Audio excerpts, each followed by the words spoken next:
ಉಮೇಶ್ ಅಂತಕ್ಕಂಥ ವ್ಯಕ್ತಿ ಆನೆ ತುಳಿತಕ್ಕೆ ಒಳಗಾಗಿ ಮರಣ ಹೊಂದಿದ್ದಾನೆ. ರಾಜೇಗೌಡರು ಅದರ ಗಡಿಬಿಡಿ ಒತ್ತಡದಲ್ಲಿ ಇದ್ದಾರೆ. ಆದರೆ ಆ ಉಮೇಶ ಮಹೇಂದ್ರ ಸಂಘಟನೆಯನ್ನು ಕಟ್ಟಿದಾಗ ನಮ್ಮ ಅರುಣ್ ಸಾಗರ್ ಕೆರೆ ಗದ್ದೆಯ ಬಜರಂಗ ದಳದ ಸಂಚಾಲಕರಾಗಿದ್ದರು. ಅದಾದಮೇಲೆ ರೈತ ಚಳುವಳಿಯನ್ನೆಲ್ಲ ಕಟ್ಟಿದಾಗ ಆತ ಹಸಿರು ಶಾಲೆ ಹಾಕಿ ನಮ್ಮೆಲ್ಲರ ಜೊತೆ ಬಂದಿದ್ದ. ಇವತ್ತು ಆನೆಯ ತುಳಿತಕ್ಕೆ ಒಳಗಾಗಿ ಮೃತನಾಗಿದ್ದಾನೆ. ಈ ಕಾರ್ಯಕ್ರಮ ಮುಗಿದ ನಂತರ ಶಾಸಕರು ಅಲ್ಲಿಗೆ ಹೋಗ್ತಾರೆ. ಹಾಗಾಗಿ ಅವನ ಕುಟುಂಬಕ್ಕೆ, ಅವನ ಆತ್ಮಕ್ಕೆ ಒಂದು ಸದ್ಗತಿ ಸಿಕ್ಕಲಿ ಅಂತ ಹೇಳಿ ಪ್ರಾರ್ಥನೆಯನ್ನು ಮಾಡ್ತಾರೆ. ಮತ್ತು ಅರಣ್ಯ ಇಲಾಖೆಯ ಬೇಜವಾಬ್ದಾರಿತನ ಎಲ್ಲಿಯವರೆಗೆ ಒತ್ತುವರಿ ಆಗ್ತಾ ಇದೆ ಅನ್ನೋದು ಒಂದು ಸಿಂಬಲ್ ಇವತ್ತು ಗೊತ್ತಾಗ್ತದೆ. ಮರ ಎಳೆ ಕಾನೆಗಳು ಬಂದಿದ್ದನ್ನು ನೋಡಿದ್ವಿ ನಾವು ಕೊಪ್ಪ ಶೃಂಗೇರಿ ನಾಟಕದಲ್ಲಿ. ಕಾಡಾನೆಗಳು ಬರೋ ಪರಿಸ್ಥಿತಿ ಬರುತ್ತಾ ಇದೆ ಅಂದರೆ ಇದನ್ನು ನಾವು should take it very seriously. ಅದರ ಬಗ್ಗೆ ನಾವು ಚರ್ಚೆ ಮಾಡಿದ್ವಿ. ಇವತ್ತಿನ ಈ ಕಾರ್ಯಕ್ರಮ ನಾವೆಲ್ಲ ನಿಮಿತ್ತ ಅಷ್ಟೇ. ನಮ್ಮ ಧ್ವನಿಯ ಬೆಂಗಳೂರಿನ ಗೆಳೆಯರು ಮಹೇಂದ್ರನ ಬಗ್ಗೆ ಪುಸ್ತಕವನ್ನು ಈಗಾಗಲೇ ಗಾಂಧಿ ಭವನದಲ್ಲಿ ಬಿಡುಗಡೆ ಮಾಡಿ ಅದು ಸ್ವಪ್ನ ಬುಕ್ ಹೌಸ್ಗಳಲ್ಲಿ ಅಂಕಿತ ಬುಕ್ ಹೌಸ್ನ ಟಾಪ್ 10 ಲಿಸ್ಟಲ್ಲಿದ್ದು 3-4 ತಿಂಗಳ ಕಾಲ ಅದು ಟಾಪ್ 10 ಲಿಸ್ಟ್ ಒಳಗೆ ಇದ್ದು ಆ ಪುಸ್ತಕ ಸಂಪೂರ್ಣವಾಗಿ ಜನ ಸ್ವೀಕಾರ ಮಾಡಿದ್ದಾರೆ. ಅದರ 2ನೇ ಆವೃತ್ತಿಯ ಬಿಡುಗಡೆ ಕಾರ್ಯಕ್ರಮವನ್ನು ಎಲ್ಲಿ ಮಾಡಬೇಕು ಅಂತ ಹೇಳಿದಾಗ ಆ ಗೆಳೆಯರೆಲ್ಲ ಹೇಳಿದ್ದು, ಸರ್ ಮಹೇಂದ್ರ ಅವರು ಹುಟ್ಟೂರಿನಲ್ಲಿ ಈ ಕಾರ್ಯಕ್ರಮವನ್ನು ಮಾಡಬೇಕು. ಸೊ ಆ ಕಾರಣಕ್ಕಾಗಿ ಈ ಕಾರ್ಯಕ್ರಮವನ್ನು ಮಹೇಂದ್ರ ಅವರ ಹುಟ್ಟೂರಾದಂಥ ಕೊಪ್ಪದಲ್ಲಿ ಮಾಡಿದ್ರು. ತುಂಬ ಸಂದರ್ಭದಲ್ಲಿ ದೀಪದ ಬುಡ ಕತ್ತಲು ಅಂತ ಒಂದು ಗಾದೆ ಮಾತನ್ನು ಹೇಳ್ತೀವಿ. ಅದು ಎಲ್ಲರ ಬದುಕಿಗೂ ಅನ್ವಯಿಸುತ್ತೆ, ಅದು ಮಹೇಂದ್ರನ ಬದುಕಿಗೂ ಸಹಿತ ಅನ್ವಯಿಸುತ್ತೆ. ನಾವು ಹೊರಗಡೆ ಎಲ್ಲ ತುಂಬ ಕಡೆ ಹೋದಾಗ ಮಹೇಂದ್ರ ಕುಮಾರ್ ಅಂತ ಹೇಳುವಂಥದ್ದು ಸಂದರ್ಭಗಳನ್ನು ಕೇಳಿದ್ರೆ ಕೊಪ್ಪದಲ್ಲಿ ಒಂದು ಕಾರ್ಯಕ್ರಮ ಮಾಡಬೇಕು ಅಂತ ಅನಿಸಿತ್ತು. ಸೊ ಕಾರ್ಯಕ್ರಮಕ್ಕೆ ಯಾರು ಬರಬೇಕು ಅಂತ ನಮ್ಮೆಲ್ಲರ ನಿರೀಕ್ಷೆ ಇತ್ತು, ಅವರೆಲ್ಲರೂ ಈ ಕಾರ್ಯಕ್ರಮಕ್ಕೆ ಬಂದಿದ್ದಾರೆ ಅನ್ನುವಂಥದ್ದು ಈ ಕಾರ್ಯಕ್ರಮದ ವಿಶೇಷ. ತುಂಬ ಸಂದರ್ಭದಲ್ಲಿ ರಾಜಕಾರಣಿಗಳ ಸ್ಥಿತ್ಯಂತರವನ್ನು, ರಾಜಕಾರಣಿಗಳ ಪಕ್ಷ ಬದಲಾವಣೆಗಳನ್ನು ನಾವು ಸಾಧಾರಣ ಸ್ವೀಕಾರ ಮಾಡಿಬಿಡ್ತೀವಿ. ಅವನಿಗೆ ಅಲ್ಲಿ ಟಿಕೆಟ್ ಸಿಕ್ಕಲು ಇಲ್ಲಿ ಟಿಕೆಟ್ ಸಿಕ್ತು ಬಂದುಬಿಟ್ಟ. ಆದರೆ ಒಬ್ಬ ಹೋರಾಟಗಾರ ಸ್ಥಿತ್ಯಂತರ ಆದಾಗ ಅವನು ಸಮಾಜಕ್ಕೆ ಭಾರಿ ಉತ್ತರ ಕೊಡಬೇಕು. ಅಲ್ಲಿ ಮೊದಲಿದ್ದು ಬಂದವ್ರನ್ನ ದೇಶ ಕಟ್ಕೋಬೇಕು, ಹೊಸದಾಗಿ ಹೋದ ಜಾಗದಲ್ಲಿ ತಾನು ಇಂಥವನು ಅಂತ ಕನ್ವಿನ್ಸ್ ಮಾಡಬೇಕು, ಇದಿರ್ತದೆ. ರಾಜಕಾರಣಿಗಳು ವೆರಿ ಸೀಸನ್ಡ್. ಅವರು ಹಿಂದಿನ ದಿವಸ ರಾತ್ರಿ ವಿಚಾರ ಮಾರನೇ ದಿವಸ ಬೆಳಿಗ್ಗೆ ಚೇಂಜ್ ಮಾಡಿ ಅದು ಎಲ್ಲಿಗೆ ಬೇಕಾದ್ರೆ ಅಡ್ಜಸ್ಟ್ ಆಗ್ತಕ್ಕಂಥ ಒಂದು ಸೋಡಾ, ವಿಸ್ಕಿಗೂ ಸರಿ, ಜ್ಯೂಸಿಗೂ ಸರಿ, ಬ್ರ್ಯಾಂಡಿಗೂ ಸರಿ ಅನ್ನೋ ಥರದಲ್ಲಿ ರಾಜಕಾರಣಿಗಳಿರ್ತಾರೆ. ಹೋರಾಟಗಾರನಿಗೆ ಇದು ತುಂಬ ಕಷ್ಟ. ಅಂಥದ್ದೇ ಪರಿಸ್ಥಿತಿಯನ್ನು ನನ್ನ ಗೆಳೆಯ ಮಹೇಂದ್ರನೂ ಅನುಭವಿಸಿದ ಅಂತಕ್ಕಂಥದ್ದನ್ನು ನಾವು. ಆದರೆ ಮಹೇಂದ್ರ ಸಾರ್ವಜನಿಕ ಜೀವನದಲ್ಲಿದ್ದಾಗ ನನಗೆ ಗೊತ್ತಿದ್ದಾಗೇ ಅಧಿಕಾರವನ್ನು ಪಡ್ಕೊಳ್ಳೋದಕ್ಕೆ ಅವನಿಗೆ ಭಾರಿ ಕಷ್ಟ ಇರಲಿಲ್ಲ. ಹಲವಾರು ಸಂದರ್ಭದಲ್ಲಿ ಅದನ್ನು ನಿರಾಕರಿಸಿದ್ದ ಅನ್ನುವಂಥ ಸತ್ಯವನ್ನು ನಾನು ಸಹ ಬಲ್ಲೆ. ಇವತ್ತಿನ ಈ ಕಾರ್ಯಕ್ರಮಕ್ಕೆ ನೇತೃತ್ವ ಯಾರು ವಹಿಸಬೇಕಪ್ಪ ಅಂತ ಬಂದಾಗ ನಮಗೆ ಎಚ್ ಟಿ ರಾಜೇಂದ್ರಣ್ಣ ಅನಿಸುತ್ತೆ. ಯಾಕೆ ಅಂತಂದರೆ ಮಹೇಂದ್ರ ಕುಮಾರ್ ಒಂದು ಸೈದ್ಧಾಂತಿಕ ಬದಲಾವಣೆ ಮಾಡೋ ಸಂದರ್ಭದಲ್ಲಿ ಅವನ ಜೊತೆಗೆ ನಿಂತವರು ರಾಜೇಗೌಡರೇ, ಎಚ್ ಟಿ ರಾಜೇಗೌಡ. ಅವತ್ತು ಮಹೇಂದ್ರ ತಗೊಂಡ ತೀರ್ಮಾನಕ್ಕೆ ನನ್ನ ಒಪ್ಪಿಗೆ ಇರಲಿಲ್ಲ, ನಾನು ಅದಕ್ಕೆ ಬರಲಾರೆ ಅಂತಂದೆ. ಆದರೆ ಮಹೇಂದ್ರ ಹೇಳ್ದ, ನಿನ್ನ ಒಪ್ಪಿಗೆ ಇರದೇ ಇರಲಿ, ರಾಷ್ಟ್ರದ ಮಾಜಿ ಪ್ರಧಾನಿ ಭೇಟಿಗೆ ರಾಜೇಂದ್ರನ ಕರ್ಕೊಂಡು ಹೋಗ್ತಾರೆ, ನೀನು ನನ್ನ ಜೊತೆಗಿರಬೇಕು ಅಂತ.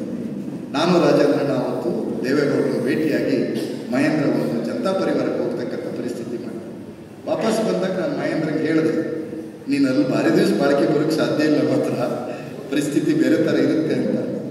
ಅವನ ಮೇಲೆ ಹೇಳಿದೆ, ಅದು ಹೌದು, ಅದು ಬಿಡಿ, ರಾಜಕೀಯ ಚರ್ಚೆ ಇಲ್ಲಿ ಮಾಡೋಕ್ಕಾಗಲ್ಲ. ಅದಾದ ಮೇಲೆ ಮಹೇಂದ್ರ ತೆಗೆದುಕೊಂಡಂಥ ನಿಲುವುಗಳಿದೆಯಲ್ಲ, ಅದು ಕರ್ನಾಟಕದ ಒಂದು ಸಂಘಟನಾ, ಒಂದು ಸಾಂಸ್ಕೃತಿಕ, ಒಂದು ಧಾರ್ಮಿಕ, ಒಂದು ಕೋಮು ವಿಚಾರಧಾರೆಗಳ ನಡುವೆ ಮಹೇಂದ್ರನ ಸ್ಥಿತಿ ಅಂತಾರೆ ಯಾಕೆ ನಾವು ಅಧ್ಯಯನ ಮಾಡಬೇಕು ಅನ್ನುವಂಥದ್ದನ್ನು ಯೋಚನೆಯನ್ನು ಇಟ್ಕೊಂಡಾಗ ನಮ್ಮ ಪತ್ರಕರ್ತ ಮಿತ್ರರಾದಂಥ ನವೀನ್ ಸೂರಿಂಜೆ, ನಾನೀಗ ಬಲಾತ್ಕಾರದಿಂದ ನವೀನ್ ಸೂರಿಂಜೆ ಅಂತಂದೆ. ಯಾಕೆ ಹೇಳಿದೆ ಅಂದರೆ, ನಾನು ಎಲ್ಲ ಸತಿ ಹೇಳೋದು ನವೀನ್ ಶೆಟ್ಟಿ ಸೂರಿಂಜೆ ಅಂತ. ಅವ್ರು ಹೇಳು ಹೀರೆಂಚಿನ ಮಾರನೆಯನ್ನು ಹೀರೋರಿಯೇ ನನ್ನ ಶೆಟ್ಟಿ ಅಂತ ಲೆಕ್ಕ ಅಂತ. ನಾನು ಯಾಕೆ ಹೇಳ್ತೀನಿ ಅಂತಂದರೆ, ಮಹೇಂದ್ರನ ಬಗ್ಗೆ ಕೃತಿ ನವೀನ್ ಸೂರಿಂಜೆ ಬರೆದಿದ್ದಾರೆ ಅಂತಂದರೆ, ಇವ್ರು ಯಾರಾದರೂ ಮಂಗಳೂರಿನ ಕ್ಯಾಥೋಲಿಕ್ ಇರ್ಬೋದಾ, ಪ್ರೊಟೆಸ್ಟೆಂಟ್ ಇರ್ಬೋದಾ, ಈ ಚರ್ಚೆ ಬರ್ತದೆ. ಅದಕ್ಕೋಸ್ಕರ ನಾನು ನವೀನ್ ಶೆಟ್ಟಿ ಸೂರಿಂಜೆ ಒಬ್ಬ ಧೀಮಂತ ಪತ್ರಕರ್ತ, ನಾಡಿನ ಶೋಷಿತರಿಗೆ ಧ್ವನಿಯಾಗಿರ್ತಕ್ಕಂಥ ಒಬ್ಬ ಪತ್ರಕರ್ತ.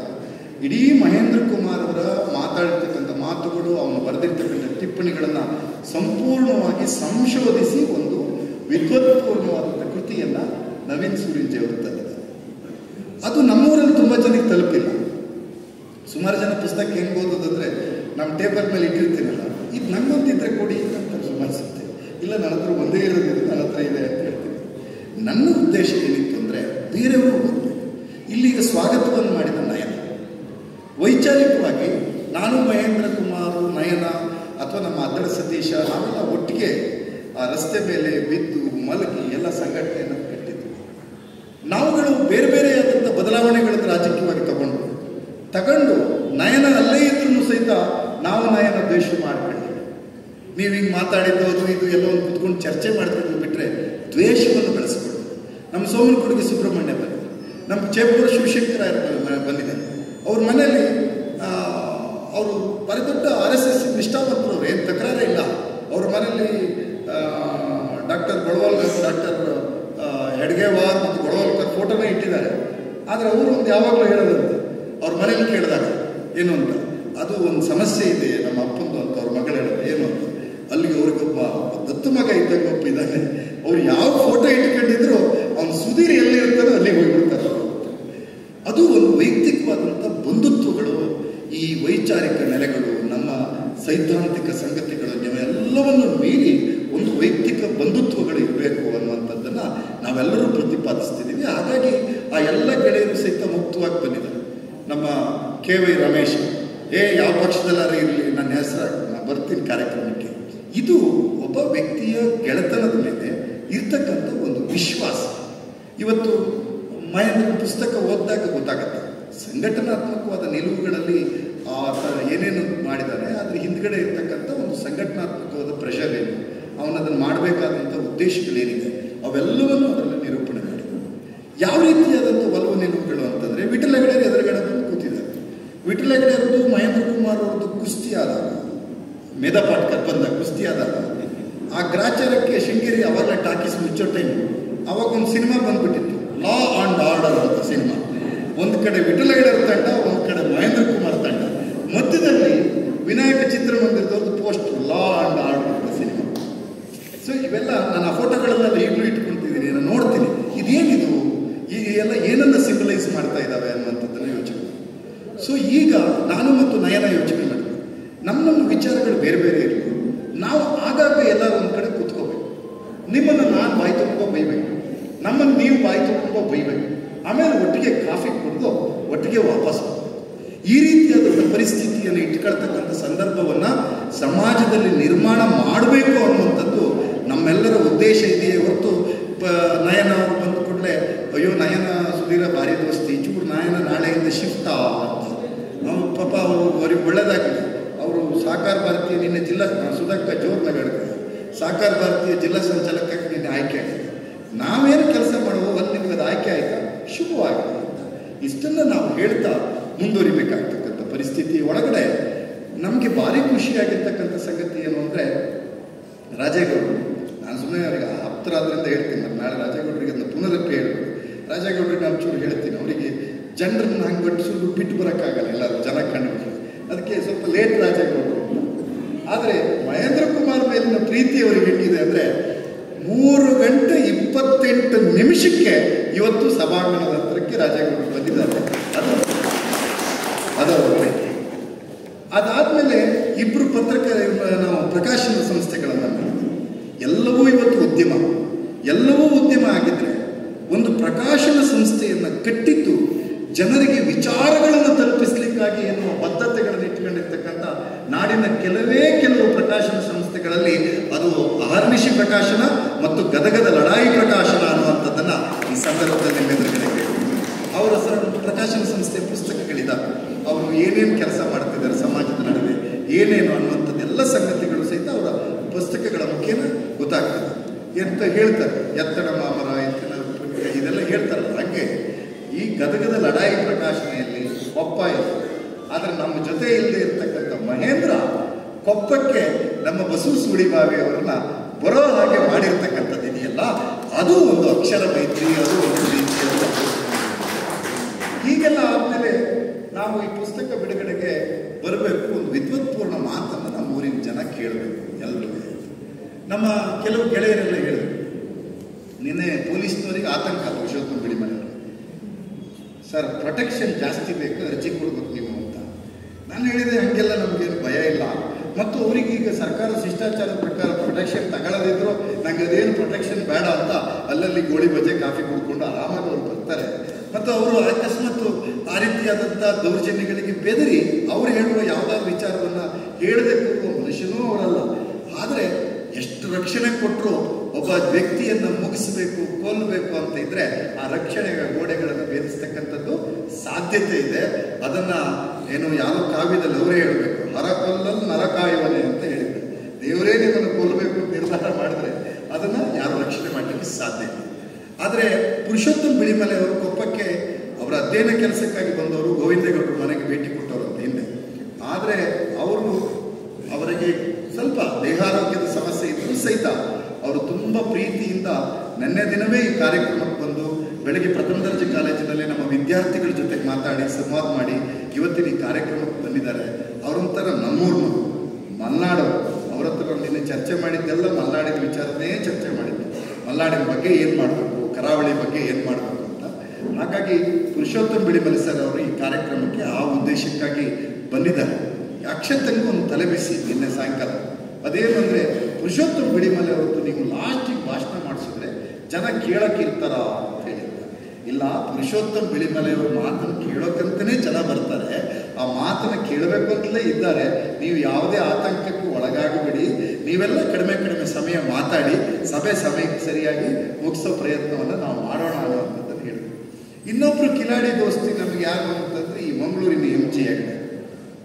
ಅದು ಹೇಳಿ ಕೇಳಿ ಹೆಗಡೆ ಅಂದುಕೊಂಡು ನಿಮ್ಗೆ ಗೊತ್ತಾಗುತ್ತೆ, ಅದು ನಮ್ಮ ಈ ಮುರೊಳ್ಳಿ ಕಲ್ಕೋಳಿ ಈ ಕಡೆ ಹೆಗಡೆರಲ್ಲ, ಅದು ಶಿರ್ಸಿಯ ಹೆಗಡೆ, ರಾಮಕೃಷ್ಣ ಹೆಗಡೆ ತಳಿ. ಅದು ಇದು ಆ ತಳಿ ಬಂದು ಓದಿದ್ದು ಉಡುಪಿಯ ಪೂರ್ಣಪ್ರಜ್ಞೆ ಕಾಲೇಜ್.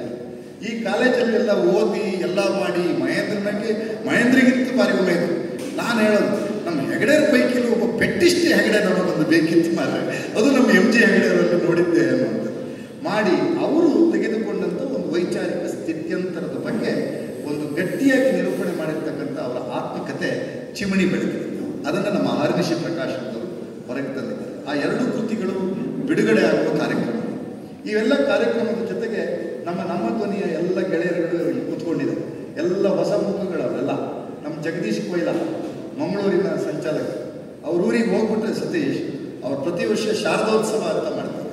ಶಾರದೋತ್ಸವದ ಕಾರ್ಯಕ್ರಮದಲ್ಲಿ ಕವಿಗೋಷ್ಠಿ, ಶಾರದೋತ್ಸವ ಕಾರ್ಯಕ್ರಮದಲ್ಲಿ ಸರ್ವಧರ್ಮ ಸಮನ್ವಯ ಕಾರ್ಯಕ್ರಮ, ಎಲ್ಲ ಜಾತಿ ಬಾಂಧವರನ್ನು ಸೇರಿಸ್ಕೊಂಡು ಆ ಜಗದೀಶ್ ಕೊಯ್ಲ ಕಾರ್ಯಕ್ರಮಗಳನ್ನು ಮಾಡ್ತಾರೆ. ಅವ್ರು ಮಂಗಳೂರಿನ ಸಂಚಾಲಕ. ಉಡುಪಿ ಸಂಚಾಲಕರು, ನಮ್ಮ ರಾಜೇಶ್ ಗೌಡರು ಮಂಗಳೂರಿನ ಬೆಂಗಳೂರು ಮಹಾನಗರದ ಸಂಚಾಲಕರು, ಈ ರೀತಿಯಾಗಿ ನಮ್ಮ ಸಚಿನ್ ಎತ್ತಿನ ಮನೆ ಮಹೇಂದ್ರ ಕುಮಾರ್ ಅವರ ಮಾತುಗಳನ್ನು ಕೇಳಿ ನಾನು ಸಾರ್ವಜನಿಕ ಜೀವನಕ್ಕೆ ಬರಬೇಕು ಅಂತೇಳಿ ಕಮಿಟ್ಮೆಂಟ್ ಅಂತ ತಗೊಂಡು ಒಂದು ಸುರೇಶ್ ಅವರು, ಸಕ್ರಾಪಟ್ಟಣದ ಒಂದು ಸಚಿನ್ ಎತ್ತಿನ ಮನೆ ಅಂತ ಇಂಥ ಹುಡುಗರ ಒಂದು ಯುವ ತಂಡ, ನಮ್ಮ ಸಹೋದರಿ ಕಲ್ಪನಾ, ನಮ್ಮ ಸಂತೋಷ್ ಇವರೆಲ್ಲ ಸೇರ್ಕೊಂಡಿದ್ದೀವಿ. ನಾವು ಅದ್ರ ಜೊತೆಗೆ ಬೇಕು, ನಾವೊಂದು ಅಡ್ವೊಕೇಟ್ ಅಂತ ಇರುತ್ತಲ್ಲ, ಹಾಗಾಗಿ ನಾವೇನು ತಪ್ಪಿಸಿ ಹೇಳಿದ್ರು ಸರ್ ನಿಮ್ಮ ಕಾನೂನು ಸಲಹೆಗಾರರಾಗಿರಿ ಅಂತಾರೆ.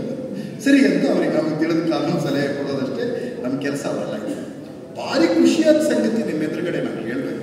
ಮಹೇಂದ್ರ ಕುಮಾರ್ ಒಬ್ಬ ಸಾಮಾನ್ಯ ಕಾರ್ಯಕರ್ತನಾಗಿ ಕೆಲಸ ಮಾಡಿದ್ದು ಗೋವಿಂದೇಗೌಡರ ಜೊತೆ.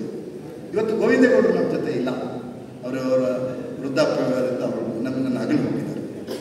ವಿಶೇಷ ಏನು ಅಂತಂದರೆ ಡಾಕ್ಟರ್ KG ಶ್ರೀನಿವಾಸ್ ಈ ಜಿಲ್ಲಾ ವೈದ್ಯಾಧಿಕಾರಿಗಳಾಗಿ ಅತಿ ಪ್ರಾಮಾಣಿಕ ಅಧಿಕಾರಿ ಎಂಬಂತ ತನ್ನ ಮಾವನ ಹೆಸರಿಗೆ ಒಂದಿನಿತು ಚ್ಯುತಿಯನ್ನು ತಾರದ ರೀತಿಯಲ್ಲಿ ಬದುಕಿರ್ತಕ್ಕಂಥ ಒಬ್ಬ ಪ್ರಾಮಾಣಿಕ ಅಧಿಕಾರಿ ಡಾಕ್ಟರ್ KG ಶ್ರೀನಿವಾಸ್. ಅವ್ರನ್ನ ಈ ಕಾರ್ಯಕ್ರಮಕ್ಕೆ ಬನ್ನಿ ನೀವು ಗಂಡ ಹೆಂಡತಿಗಳು ಅಂತ ನಾನಾದರೂ ಪರ್ಸ್ನಲಿ ಕರೆದಿರಲಿಲ್ಲ, ಒಂದು ವಾಟ್ಸಪ್ ಮೆಸೇಜ್ ಹಾಕಿದ್ದೆ ಅಷ್ಟೇ.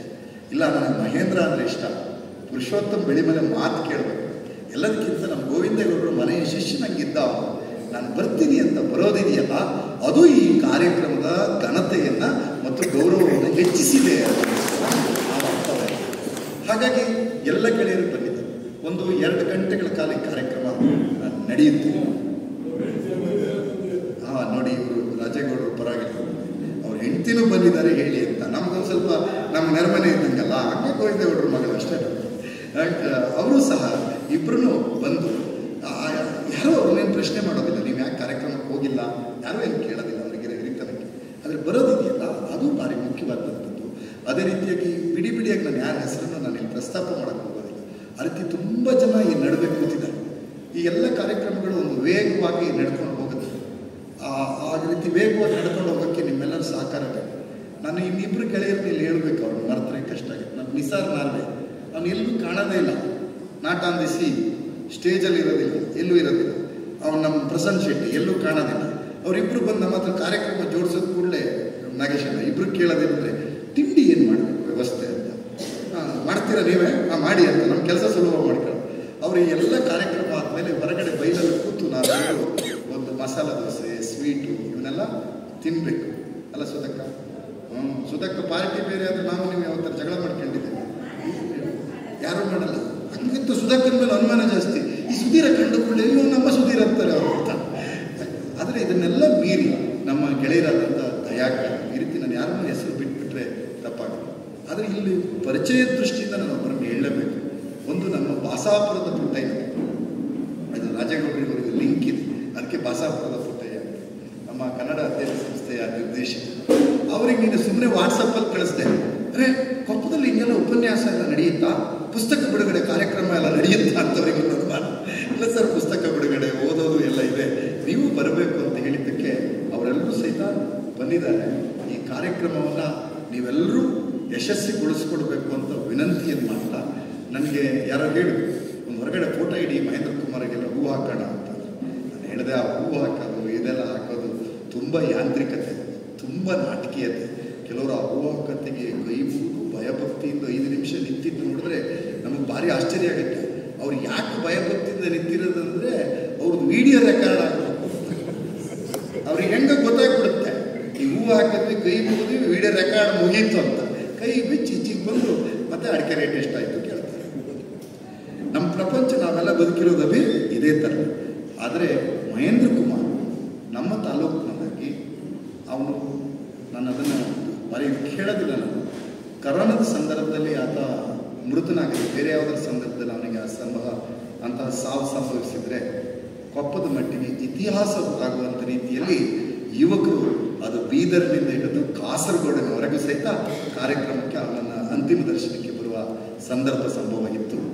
ಆದರೆ ಅವನು ನಮ್ಮಿಂದ ದೂರ ಆದರೂ ಸಹಿತ ನಾವು ಅವನ್ನ ಹೊರಗೆ ಬಿಟ್ಕೊಳ್ಳೋಕ್ಕೆ ಸಾಧ್ಯ ಇಲ್ಲ. ಅವನು ನಮ್ಮೊಳಗೇ ಇದ್ದಾನೆ. ನಮ್ಮ ನಯನ ಹೇಳಿದಂಗೆ ಮತ್ತೆ ಮಹೇಂದ್ರ ಕುಮಾರ್ ಥರದವರು ಹುಟ್ಟು ಬರಲಿ ಅಂತ.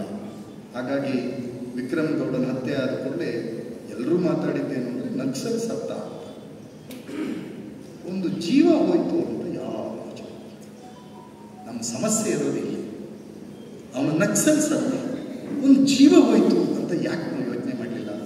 ಅದೊಂದು ಯಾವುದೋ ತಂದೆ ತಾಯಿ ಮಗ, ಯಾರೋ ಅಣ್ಣ ತಮ್ಮನಿಗೆ ಸಹೋದರನಾಗಿದ್ದವನು ಯೋಚನೆ ಮಾಡ್ಬೋದು. ಅವನು ಹಿಡಿದಿರ್ತಕ್ಕಂಥ ದಾರಿ ತಪ್ಪು ಅಂತ ಸಾರ್ವಜನಿಕವಾಗಿ ಗಟ್ಟಿಯಾಗಿ ಹೇಳ್ತಲೇ ನವೀನ್ ಸೂರಿಂಜೆ ಅವರು ಸರ್ಕಾರ ಪ್ರಾಯೋಜಿತ ಇಂತಹ ಹತ್ಯೆಗಳನ್ನು ನಾವು ಪ್ರತಿಭಟಿಸಬೇಕು ಅನ್ನುವ ರೀತಿಯಲ್ಲಿ ಆ ವಿಚಾರಗಳನ್ನು ಜನರೆದುರುಗಡೆ ಹಾಕ್ತಾ ನಾವು ಜನರೆದುರುಗಡೆ ಚರ್ಚೆಯನ್ನು ನಾವು ಗಟ್ಟಿಯಾಗಿ ಮಾಡಬೇಕು. ಯಾವತ್ತೂ ಸಹಿತ ನಕ್ಸಲ್ ದಾರಿ ಸರಿಯಲ್ಲ ಅನ್ನುವಂಥ ಸ್ಪಷ್ಟತೆ, ಸಂವಿಧಾನೇತರವಾದಂಥ ಯಾವುದೇ ಹೋರಾಟಗಳು ಸಹಿತ ಭಾರತದಲ್ಲಿ ಒಳ್ಳೆಯದಲ್ಲ ಅನ್ನುವಂಥದ್ದನ್ನು ಹೇಳ್ತೇನೆ. ಆದರೆ ಅಂಥ ಸಾವುಗಳು ಮಲೆನಾಡಲ್ಲಿ ಸಂಭವಿಸಬಾರದು ಎನ್ನುವಂಥ ಕಾಳಜಿಗಳು ನಮ್ಮೆಲ್ಲರ ಜೊತೆ ಇರ್ತಕ್ಕಂಥದ್ದು ಮನುಷ್ಯನನ್ನು ಪ್ರೀತಿ ಮಾಡ್ತಕ್ಕಂಥ ಸಮಾಜದ ಲಕ್ಷಣ ಅನ್ನುವಂಥದ್ದನ್ನು ನಾನು ಈ ಸಂದರ್ಭದಲ್ಲಿ ಹೇಳ್ತಾ, ರಾಜೇಂದ್ರಣ್ಣನಿಗೆ ಒತ್ತಾಯ ಮಾಡಿ ಕಾರ್ಯಕ್ರಮಕ್ಕೆ ಬರಕ್ಕೆ ಕೇಳಿದೆ. ನಾವು ರಾಜೇಂದ್ರಣ್ಣನಿಗೆ ಒಳ್ಳೆಯ ದೇಹಾರೋಗ್ಯ ಸಿಕ್ಕಲಿ ಅಂತ ಎಲ್ಲರೂ ಸೇರಿ ಪ್ರಾರ್ಥನೆ ಮಾಡೋಣ. ಆ ಪ್ರಾರ್ಥನೆ ಮಾಡಿದೆ.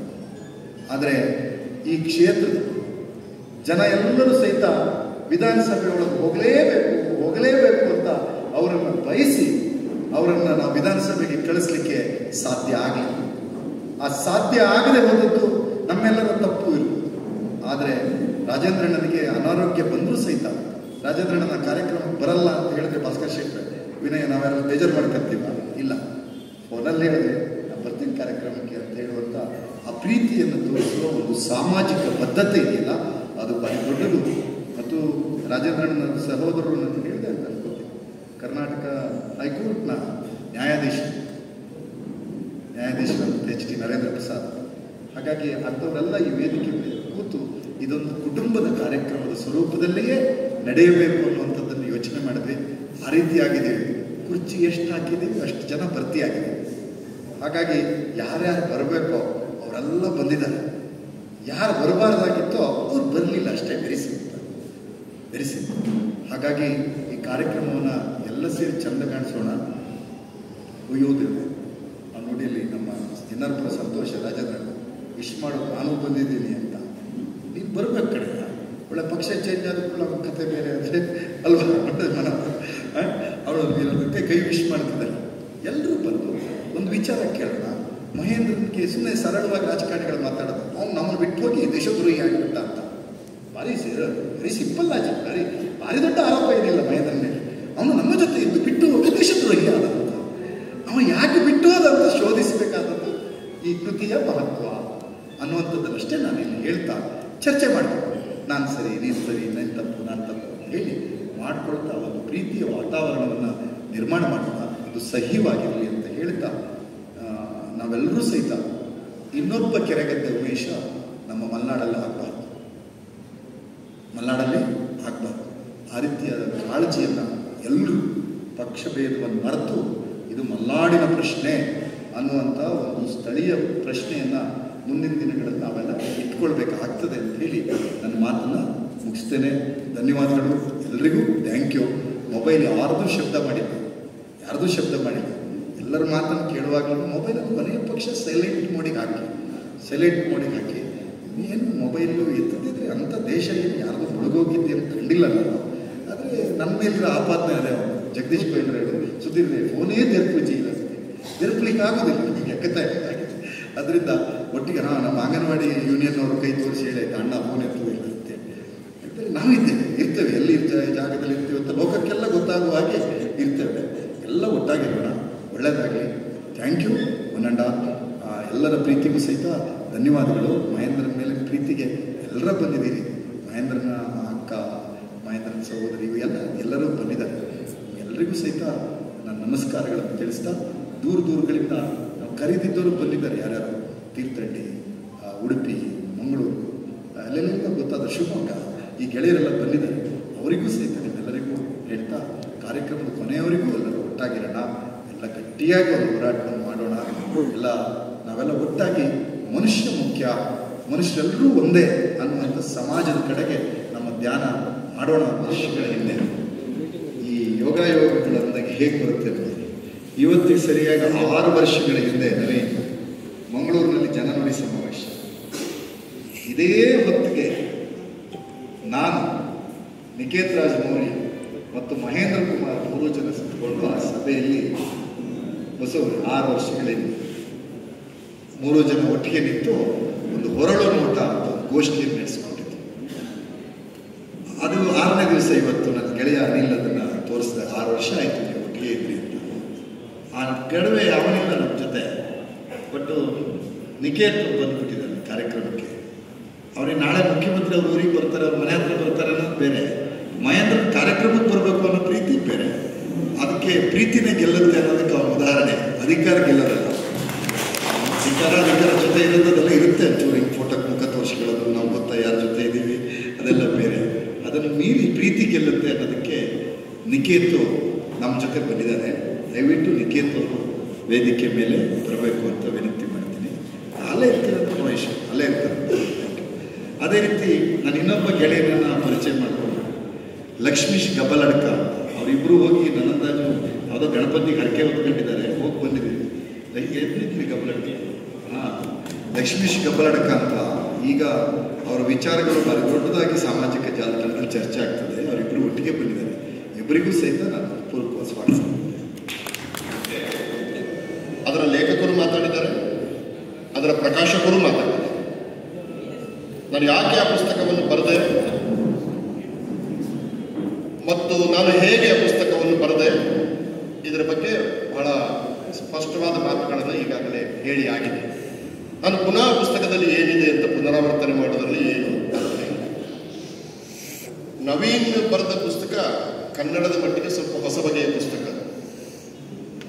ಮಹೇಂದ್ರ ಅವರು ತೀರಿ ಹೋದ ಮೇಲೆ ಅವರ ಒಡನಾಟದ ಅನುಭವ, ಮಹೇಂದ್ರ ಅವರ ಪರಿಚಯ ಇರುವ ವಿದ್ಯಾರ್ಥಿಗಳು ಮೊದಲಾದವರ ಪರಿಚಯ, ಆಮೇಲೆ ಸೋಷಿಯಲ್ ಮೀಡಿಯಾದಲ್ಲಿ ಯೂಟ್ಯೂಬ್ನಲ್ಲಿ ಸಿಕ್ಕಿದ ಮಾಹಿತಿಗಳು, ಆಮೇಲೆ ನಿಕೇತ್ ಅಂತ ಗೆಳೆಯರ ಜೊತೆ ಮಾತುಕತೆ, ಇದನ್ನೆಲ್ಲ ಸೇರಿಸಿ ಒಂದು ಪುಸ್ತಕವನ್ನು ಕಟ್ಟಿದೆ.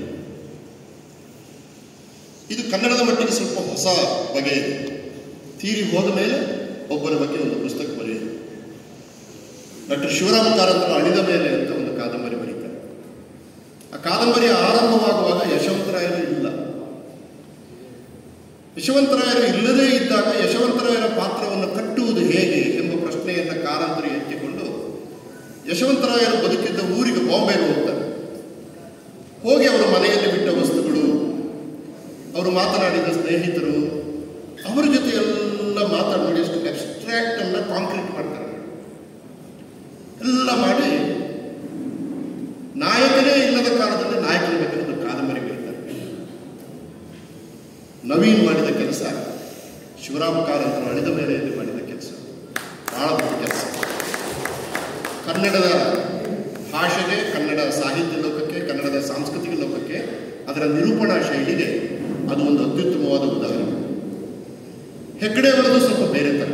ಅದು ಆತ್ಮಚರಿತ್ರೆಯ ರೂಪದಲ್ಲಿದೆ. ಅದು ಅವರು ಸಿರಿಸಿಯಲ್ಲಿ ಹುಟ್ಟಿದ್ದು ಬಡತನ. ಎಷ್ಟೋ ಬಾರಿ ನಾವು ಬಹಳ ತಪ್ಪಾಗಿ ತಿಳ್ಕೊಂಡಿದ್ದೇವೆ. ಬ್ರಾಹ್ಮಣವರ ಬಡತನ ಕೂಡ ಬಹಳ ಭಯಾನಕವೇ ಆಗಿರುತ್ತೆ. ನೀವು ದೇವರಾಜ ಅರಸು ಅವರು ಭೂಮಸೂದೆ ಜಾರಿಗೆ ತಂದಾಗ ಅನೇಕರಿಗೆ ಭೂಮಿ ಸಿಕ್ತು. ಈ ಶೆಟ್ರುಗಳೆಲ್ಲ ದೊಡ್ಡ ದೊಡ್ಡ ಭೂಮಿ ಇದ್ದವರು ಭೂಮಿ ಕಳ್ಕೊಂಡ್ರು. ಆಮೇಲೆ ತಮ್ಮ ಬದುಕನ್ನು ಕಟ್ಟಿಕೊಳ್ಳೋದಕ್ಕೆ ಅವರು ಬಾಂಬೆಗೆ ಹೋದರು, ಹೋಟೆಲ್ ಇಂಡಸ್ಟ್ರಿ ಸ್ಟಾರ್ಟ್ ಮಾಡಿದ್ರೆ ಹೆಂಗೆಂಗೋ ಬದುಕನ್ನು ಕಟ್ಟಿಕೊಂಡ್ರು. ಆದರೆ ಊರಲ್ಲಿ ಪೂಜೆ ಮಾಡ್ತಾ ಇದ್ದಂಥ ಬಡ ಬ್ರಾಹ್ಮಣರಿದ್ದಾರಲ್ಲ, ಅವರಿಗೆ ವರ್ಷಕ್ಕೆ ವರ್ಷ ಇಷ್ಟು ಬರ್ತಾ ಇತ್ತು, ಹೆಂಗೋ ಮಾಡ್ಕೊಂಡಿರ್ತಾರೆ. ಇದ್ದಕ್ಕಿದ್ದಾಗ ಭೂಮಿ ಹೊರಟೋಯ್ತು. ಬೆಸಗರಲ್ಲಿ ರಾಮಣ್ಣ ಅದರ ಬಗ್ಗೆ ಒಂದು ಕತೆ ಬರೀತಾರೆ.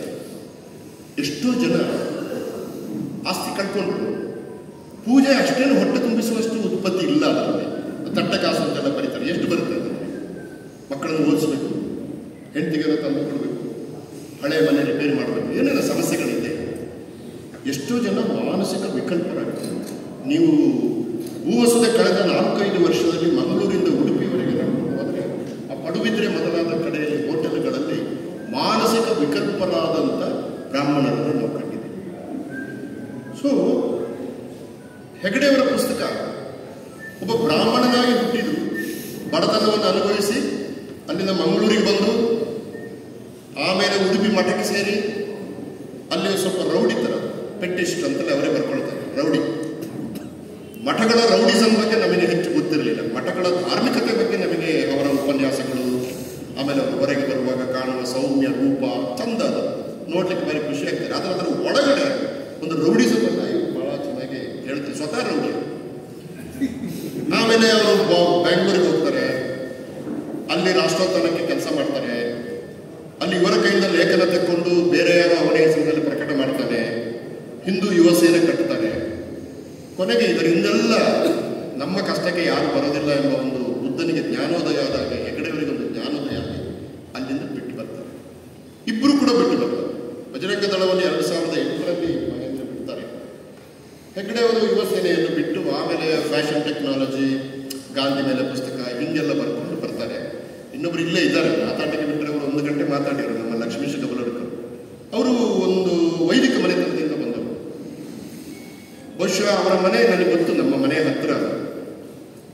ಅವರು ಸಹ ಅಲ್ಲಿಂದ ಬಿಟ್ಟು ಬಂದರು. ಈಗ ನಾವು ಈ ಪುಸ್ತಕಗಳನ್ನು ಯಾಕೆ ಓದಬೇಕು ಅಂತಂದ್ರೆ, ಬಹಳ ನಿಷ್ಠೆಯಿಂದ ಹಿಂದುತ್ವಕ್ಕೆ ಕೆಲಸ ಮಾಡಿದವರು ಯಾಕೆ ಒಂದು ಹಂತದಿಂದ ಬಿಟ್ಟು ಬಂದರು. ಹಾಗಾಗಿ ನಿಮ್ಮ ಎಲ್ಲರ, ನೀವು ಹಿಂದುತ್ವಕ್ಕೆ ಕೆಲಸ ಮಾಡುವವರು ಇರ್ತೀರಿ. ಹಾಗೆ ನಾನು ಪುರುಷೋತ್ತಮ ಅಂದ್ರೆ ಆಯ್ತಲ್ಲ, ವೈಷ್ಣವ ಮತಕ್ಕೆ ಸೇರಿದ ಒಬ್ಬ ಹಿಂದುವೇ. ನಾನು ಹಿಂದೂ ಅಲ್ಲ ಅಂತ ಹೇಳಕ್ಕ, ನಾನು ಹಿಂದೂ ಹೇಳಲೇಬೇಕಾಗಿದೆ. ಶಾಲೆಗೆ ಸೇರುವಾಗ ಇವ ಹಿಂದೂ ಅಂತ ಬರ್ಕೋತಾರೆ, ಪುರುಷೋತ್ತಮ ಅಂತ ಹೆಸರೇ ಉಂಟು. ಹಾಗಾಗಿ ಅದನ್ನೆಲ್ಲ ಅಷ್ಟು ಸುಲಭದಲ್ಲಿ ನಮಗೆ ಅಂಟಿದ ಕೆಲವು ವಿಷಯಗಳನ್ನು ಏನು ಅದನ್ನು ಬಿಟ್ಟು ಹಾಕಕ್ಕಾಗಲ್ಲ ಈ ಭಾರತ ದೇಶ. ಸೊ ಹೇಗೆ ಯಾಕೆ ಬಂದ್ರು ಎಂಬುದಕ್ಕೆ, ಹಾಗಾಗಿ ನನ್ನ ಪುಸ್ತಕ ಬಿಡುಗಡೆ ಮಾಡಿ ಬೆಂಗಳೂರಿಂದ ಇಲ್ಲಿಯವರೆಗೆ ಬಂದು ನಾನು ನಿಮ್ಮ ಹತ್ರ ಏನು ವಿನಂತಿ ಮಾಡಿಕೊಳ್ತೇನೆ ಅಂದರೆ, ಮೊದಲ ವಿನಂತಿ ಏನಂತಂದರೆ, ಆ ಪುಸ್ತಕಗಳು ತಾವು ಓದಿರ್ತೀರಿ, ಅನೇಕರು ಓದಿರ್ತೀರಿ, ಮಹೇಂದ್ರ ಜೊತೆ ಓಡಾಡ್ತೀರ, ಸುಧೀರ್ ಮರವಡಿಯ ಹೆಸರುಗಳೆಲ್ಲ ಪುಸ್ತಕದಲ್ಲಿ ಇದೆ, ಕೆಲಸ ಮಾಡಿರ್ತೀರಿ, ಪೆಟ್ಟು ತಿಂದಿರ್ತೀರಿ, ಜೈಲಿಗೆ ಹೋಗಿರ್ತೀರಿ, ಎಲ್ಲ ಮಾಡಿರ್ತೀರ. ಆದರೆ ಅದು ಭಾಷೆಯಲ್ಲಿ ಪ್ರತ್ಯಕ್ಷವಾದಾಗ ಹೇಗಿದೆ ಎಂಬುದನ್ನು ತಾವು ದಯವಿಟ್ಟು ತಿಳ್ಕೊಳ್ಳಿ. ಮತ್ತು ತಾವು ಎಲ್ಲರಲ್ಲೂ ವಿನಂತಿ ಮಾಡಿಕೊಳ್ತಾನೆ, ಆ ಪುಸ್ತಕವನ್ನು ತಾವು ದಯವಿಟ್ಟು ಓದಿ. ಅದರ ವಿಚಾರಗಳನ್ನು ಓದಬೇಕು ಅಂತ ಹೇಳ್ತಾ ಇಲ್ಲ ನಾನು. ನಮಗೆ ಅದನ್ನು ತಿರಸ್ಕರಿಸುವ ಹಕ್ಕು ಇದ್ದೇ ಇದೆ, ಆದರೆ ಓದದೇ ತಿರಸ್ಕರಿಸುವ ಹಕ್ಕಿಲ್ಲ, ಚರ್ಚಿಸದೇ ತಿರಸ್ಕರಿಸುವ ಹಕ್ಕಿಲ್ಲ. ಅದಕ್ಕೆ ನಾನು ಬೆಳಿಗ್ಗೆ ಒಂದು ಗೌರ್ಮೆಂಟ್ ಕಾಲೇಜಲ್ಲಿ ಹೋದಾಗ ಮಕ್ಕಳಿಗೆ ಹೇಳಿದೆ, ನಿಮ್ಮ ಕೈಯಲ್ಲಿ ಮೊಬೈಲ್ ಇದೆ ಅಂದರೆ ವಾಟ್ಸಪ್ ಇದೆ ಅಂತ ಅರ್ಥ. ವಾಟ್ಸಪ್ ಇದೆ ಅಂದರೆ ನಿಮಗೆ 100 ಮೆಸೇಜ್ಗಳು ಬರ್ತವೆ ಅಂತ ಅರ್ಥ. ವಾಟ್ಸಪ್ ಯೂನಿವರ್ಸಿಟಿ ಈಗ ಬಹಳ ಜನಪ್ರಿಯ.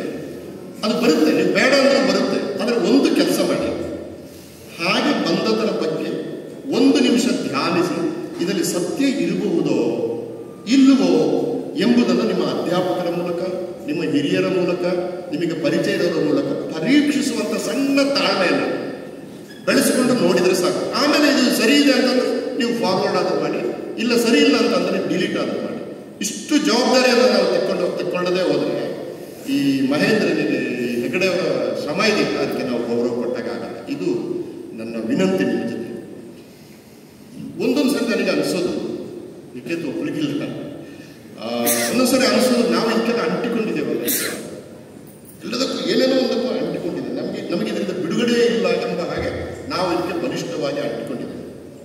ಒಂದು ಕ್ಷಣ ಇದರೆಲ್ಲದರಿಂದ ಬಿಡುಗಡೆ ಪಡೆದು ನಮಗೆ ದೇಶದ ಬಗ್ಗೆ, ರಾಜ್ಯದ ಬಗ್ಗೆ, ಭಾಷೆಯ ಬಗ್ಗೆ, ಜನಗಳ ಬಗ್ಗೆ ಯೋಚನೆ ಮಾಡೋದಕ್ಕೆ ಸಾಧ್ಯವಾಗುತ್ತೆ. ಇದೊಂಥರ ಪೋಲ್ ವಾಲ್ಟಿನ ಹಾಗೆ. ಪೋಲ್ ವಾಲ್ಟ್ ನಮಗೆ ಮೇಲೆ ಹೋಗಲಿಕ್ಕೆ ಕೋಲು ಬೇಕೇ ಬೇಕು. ನಾವು ನಂಬಿಕೊಂಡ ನಮ್ಮ ಜಾತಿ, ನಮ್ಮ ಪರಿಸರ, ನಾವು ಓದಿದ ಪುಸ್ತಕಗಳು ಏನೇ ಇಲ್ಲ, ಅದು ಬೇಕೇ ಬೇಕು ನಮಗೆ. ಆದರೆ ಮೇಲೆ ಮೇಲೆ ಮೇಲೆ ಮೇಲೆ ಹೋಗಿ ನೀವು ಅಡ್ಡ ದಂಡವನ್ನು ದಾಟಿ ಆಚೆ ಬರಬೇಕಂದ್ರೆ ಈ ಕೋಲನ್ನು ಬಿಡಲೇಬೇಕು. ನೀವು ಕೋಲನ್ನು ಹಿಡ್ಕೊಂಡ್ರೆ ನಿಮಗೆ ಪೋಲ್ ವಾಲ್ಟ್ ದಾಟಲಿಕ್ಕೆ ಆಗುದಿಲ್ಲ. ಹೀಗೆ ನಮ್ಮ ಎಲ್ಲ ಓದು, ನಮ್ಮ ಅನುಭವ, ನಮ್ಮ ಚರ್ಚೆ, ನಾವು ತಿಂದ ಪೆಟ್ಟುಗಳು, ನಾವು ಓದ ಜೈಲುಗಳು, ನಮ್ಮ ಮೇಲೆ ಮಾಡಿದ, ನಮ್ಮನ್ನು ಟ್ರೋಲ್ ಮಾಡಿದಷ್ಟು ಜಗತ್ತಲ್ಲಿ ಬಹಳ ಜನ ಮಾಡಿದ್ದೀವಿ, ಅಷ್ಟು ಟ್ರೋಲ್ ಮಾಡಿಸ್ಕೊಂಡಿದ್ದಾರೆ. ಇದರೆಲ್ಲರಿಂದ ಬಿಡುಗಡೆ ಹೊಂದಿ 1 ನಿಮಿಷ ನಮಗೆ ಇದರ ಆಚೆಗೆ ದಾಟಿ ಯೋಚನೆ ಮಾಡಲಿಕ್ಕೆ ಸಾಧ್ಯ ಮನುಷ್ಯತ್ವದ ಬಗ್ಗೆ. ಈಗಾಗಲೇ ಬಂತು, ಸತ್ತರೆ ಬಜರಂಗ ದಳ ಸತ್ತ, RSS ಕಾರ್ಯಕರ್ತ ಸತ್ತ, ಮನುಷ್ಯ ಸತ್ತ ಅಂತ ಹೇಳುವುದನ್ನೇ ಮರೆತು ಬಿಟ್ಟಿದ್ದೀವಿ ನಾವು.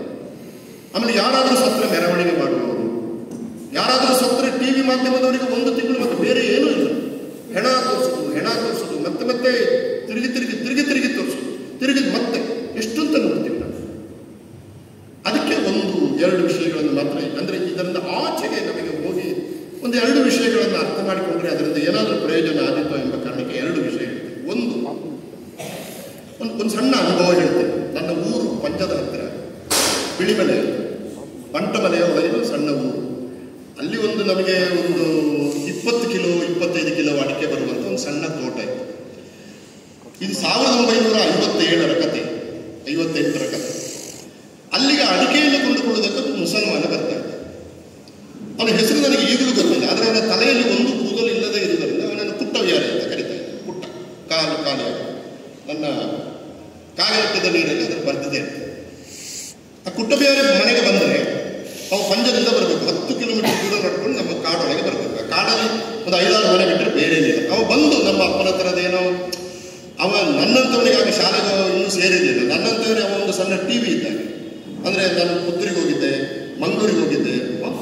ಏನು ಕುಟ್ಟಬ್ಯಾರಿ ಅಲ್ಲೆಲ್ಲ ಹೋಗಿ ಬಂದಿರ್ತಾನಲ್ಲ ಇವನು, ನಾವು ಗಂಟಮನೆ ಬಿಟ್ಟು ಆಚೆನೆ ಹೋಗಿಲ್ವೇ ಅಂತ ನಮ್ಮದು.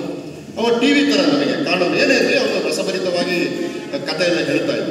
ಕೊನೆಗೆ ಒಂದು ಅರ್ಧ ಕಿಲೋ ಅಡಿಕೆ ನಮ್ಮ ಅಪ್ಪ ಅವನಿಗೆ ಕೊಡ್ತಾ ಇದ್ದ. ಅವ 2 ರೂಪಾಯಿ 3 ರೂಪಾಯಿ ಅಪ್ಪನ ಕಿಸೆಗೆ ಹಾಕ್ತಿದ್ದ. ಹಾಕಿ ಏನು ಮಾಡ್ತಿದ್ದ ಅಂದರೆ, ಸರಿ ನೆನಪಿದೆ ನನಗೆ, ಆ ಅಡಿಕೆ ಅರ್ಧ ಕಿಲೋ ಅಡಿಕೆಯನ್ನು ಹೊತ್ತುಕೊಂಡು ಅವ ಪಂಜದವರೆಗೆ 8 ಕಿಲೋಮೀಟರ್ ಹೋಗೋಕ್ಕಾಗಲ್ಲ. ಅವ ನಮ್ಮ ಅಂಗಳದಲ್ಲಿ ಅದನ್ನು ಬಿಟ್ಟು ಇದು ಒಣಗಲಿ ಗೌಡ್ರೆ, ಆಮೇಲೆ ನಾನು ತಕೊಂಡು ಹೋಗ್ತಾನೆ ಅಂತ ಅಡಿಕೆಯನ್ನು ನಮ್ಮ ಅಂಗಳದಲ್ಲೇ ಬಿಟ್ಟು ಹೋಗ್ತಾ ಇದ್ದ.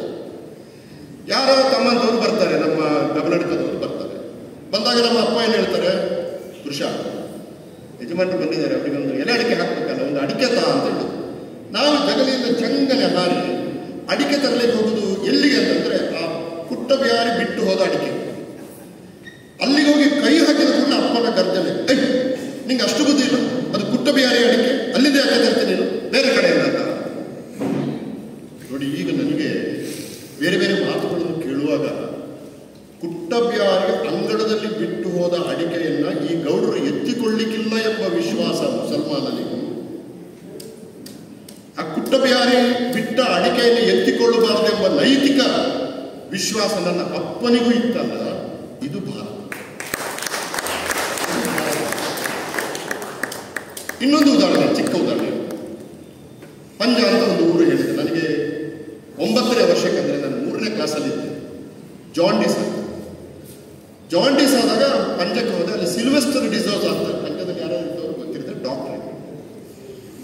ಜಾಂಡೀಸ್ ಅವರ ಒಂದು ಪ್ರಾಬ್ಲಮ್ ಏನಂದ್ರೆ ನಡೆಯೋಕ್ಕಾಗಲ್ಲ, ಆಯಾಸ, ಬಚ್ಚಲ ಕಾಯಿಲೆ ಅಂತ ಹೇಳೋದು ನಾವು ಸಾಮಾನ್ಯ ಭಾಷೆಯಲ್ಲಿ. ಬಚ್ಚಲ ಕಾಯಿಲೆ ನಡೆಯುವಾಗ ಆಯಾಸ ಆಗುತ್ತೆ, ಲಿವರ್ ಪ್ರಾಬ್ಲಮ್ ಆಗುತ್ತೆ.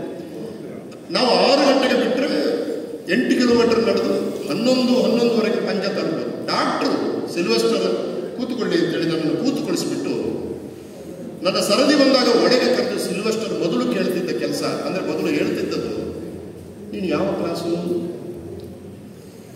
ಸರಿ ಓದಬೇಕು, ನಿನ್ನ ಅಪ್ಪ ಹೇಗಿದ್ದಾನೆ ಗೊತ್ತಲ್ಲ, ಹೇಗಿದ್ದಾನೆ, ಅವರೆಲ್ಲ ಕಷ್ಟದಿಂದ ಹೋಗಲಾಡಿಸ್ಬೇಕಾದ್ರೆ ನೀನು ಓದಿ ವಿದ್ಯಾವಂತರಾಗಬೇಕು, ಗೊತ್ತಾಯ್ತಾ, ಇಲ್ಲದ್ರೆ ದೊಡ್ಡ ಇಂಜೆಕ್ಷನ್ ಹಾಕ್ಬಿಡ್ತೀನಿ. ಇಲ್ಲ ಸರ್, ನಾವು ಓದ್ತೀನಿ ಅಂತ. ಆಮೇಲೆ ಏನೋ ಮದ್ದು ಕೊಟ್ಟು ಕಳಿಸೋದು. ಮದ್ದಿಗೆ ಹೋದ ಮಗುವಿಗೆ ವಿದ್ಯೆಯ ಮಹತ್ವದ ಬಗ್ಗೆ ತಿಳುವಳಿಕೆ ಹೇಳಿದ ಒಬ್ಬ ಕ್ರಿಶ್ಚಿಯನ್ ಡಾಕ್ಟರ್ ಇದ್ದಾರಲ್ಲ, ನಾನು ಜೀವನದ ಕೊನೆ ಇರುವಲ್ಲಿವರೆಗೆ ಅಂತ ಕ್ರೈಸ್ತರಿರುವ ಚರ್ಚಿಗೆ ದಾಳಿ ಮಾಡಿದ ಹೋಗ್ಲಿಕ್ಕೆ. ಯಾಕಂದ್ರೆ ನನಗೆ ನನ್ನ ಮುಂದೆ ಬರೋದು ಸಿಲ್ವೆಸ್ಟರ್ ಮತ್ತು ಕುಟ್ಟಬ್ಯಾರಿ, ನನ್ನ ಅಪ್ಪ ಮತ್ತು ನಾನು. ಇಂಥ ಭಾರತವನ್ನ ವಿಶ್ವಾಸವೇ ಇಲ್ಲದ ಒಂದು ಊರುಗಳಾಗಿ ಕನ್ವರ್ಟ್ ಮಾಡಿದ ರಾಜಕೀಯ ಬೆಳವಣಿಗೆ ಇದೆಯಲ್ಲ, ನಾವು ಇದರ ಬಗ್ಗೆ ತುಂಬಾ ಕೆಲಸ ಮಾಡಬೇಕು. ಎಲ್ಲರೂ ಸೇರಿ, ನಾನು ಆಗ ಹೇಳಿದಾಗ ಪಕ್ಷಾತೀತವಾಗಿ ಒಟ್ಟಿಗೆ ಸೇರಿ ಕೆಲಸ ಮಾಡಿದರೆ ಮಾತ್ರ ಈ ದೇಶ ಉಳಿಯುತ್ತದೆ. ರಾಜಕೀಯ ಮಾಡುವವರು ರಾಜಕೀಯ ಅಧಿಕಾರಕ್ಕೆ ಹೋಗ್ತಾರೆ, ಅದನ್ನು ಮಹೇಂದ್ರ ತುಂಬಾ ಚೆನ್ನಾಗಿ ಬರ್ತಿದ್ದಾರೆ. ಅವರೇ ಮನಸ್ಸು ಮಾಡಿದರೆ MP-ನೋ MLA-ನೋ ಆಗೋದು ಏನು ಕಷ್ಟ ಇರಲಿಲ್ಲ. ಆದರೆ ನಮ್ಮ ರಾಜ್ಯ ಒಳ್ಳೆದಾಗಬೇಕು ಅಂತ ಹೇಳಿ ಕೆಲಸ ಮಾಡ್ತಾ ಇದ್ದಾರೆ. ಈಗ 2 ಪ್ರಶ್ನೆ ಇದೆ. 2 ಪುಸ್ತಕದಲ್ಲಿ ಕೂಡ, ಹೆಗಡೆಯವರ ಮತ್ತು ನಮ್ಮ ಮಹೇಂದ್ರ ಪುಸ್ತಕದಲ್ಲಿ ಎನಿಮಿಗಳು ಇದ್ದು, ಒಂದು ಕ್ರಿಶ್ಚಿಯನ್ಸ್, ಇನ್ನೊಂದು ಮುಸ್ಲಿಮ್ಸ್. ಇದನ್ನು ನಾವು ಚಾರಿತ್ರಿಕವಾಗಿ, ನಾನು ಒಂದು ಸಂಕ್ಷಿಪ್ತವಾಗಿ ಹೇಳ್ತೀನಿ. ನೋಡಿ, 1857 ಮೊದಲ ಸ್ವಾತಂತ್ರ್ಯ ಸಂಗ್ರಾಮದಲ್ಲಿ ಮೊಘಲ್ ಸಾಮ್ರಾಜ್ಯ ಭಾರತದಿಂದ ನಷ್ಟ ಆಗಿದೆ. ಅದರ ಕೊನೆಯ ಅರಸ ಬಹದ್ದೂರ್ ಶಾ ಜಫರ್. ಅವ ಕವಿಯವರು, ಯಾವ ದೊಡ್ಡ ಹೋರಾಟನೂ ಮಾಡಿಲ್ಲ. ಅವನ ಹತ್ರ ದೊಡ್ಡ ಜಮೀನು ಕೂಡ ಇರಲಿಲ್ಲ. ಎಲ್ಲ ಸಣ್ಣ ಸಣ್ಣ ಅರಸರುಗಳು ಇದು ನಮ್ದು ಅಂತ ಬೇರೆ ಹಾಕಿಕೊಂಡು ಹೋಗಿದ್ದು. ಇವ ಪದ್ಯ ಬರ್ಕೊಂಡು, ಉರ್ದು ಪದ್ಯ ಬರ್ಕೊಂಡು, ಶಾಯರಿ ಹೇಳ್ಕೊಂಡು, ಒಂಚೂರು ಕುಡ್ಕೊಂಡು ಡೆಲ್ಲಿಯಲ್ಲಿ ಕೂತಿದ್ದ. ಮೊಘಲರು, ಬ್ರಿಟಿಷರನ್ನು ಎದುರಿಸುವ ಯಾವ ಶಕ್ತಿ ಕೂಡ ಇರಲಿಲ್ಲ ಬಹದ್ದೂರ್ ಶಾ ಜಫರ್. ಆದ್ರೆ ಬ್ರಿಟಿಷರ ಸಾಮ್ರಾಜ್ಯವಾದ ಇದೆಯಲ್ಲ, ಒಬ್ಬ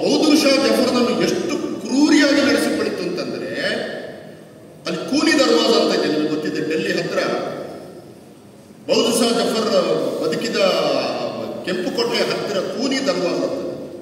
ಕೂನಿ ಅಂದ್ರೆ ರಕ್ತದ ಬಾಗಿಲು ಅಂತ ಇರ್ತದೆ. ಬಹದ್ದೂರ್ ಶಾ ಜಫರ್ನ ಕಣ್ಣೆದುರೇ ಅವನ 2 ಮಕ್ಕಳನ್ನ ಬಾಗಿಲಲ್ಲಿ ತೂಗು ಹಾಕಿ ಕೂನಿ ದರ್ವಾಜ ಅವರ ಹೆಂಡತಿಯನ್ನು ಕೊಂದಾಕಿ.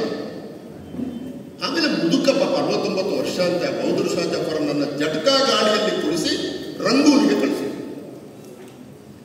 ಈ ಘಟನೆ ಮುಸಲ್ಮಾನರ ಮೇಲೆ ಸಹಜವಾಗಿ, ಮುಸಲ್ಮಾನರಂತಲ್ಲ ನಾನೇ ಆದರೂ ಕೂಡ ಮಾಸದ ಗಾಯವನ್ನು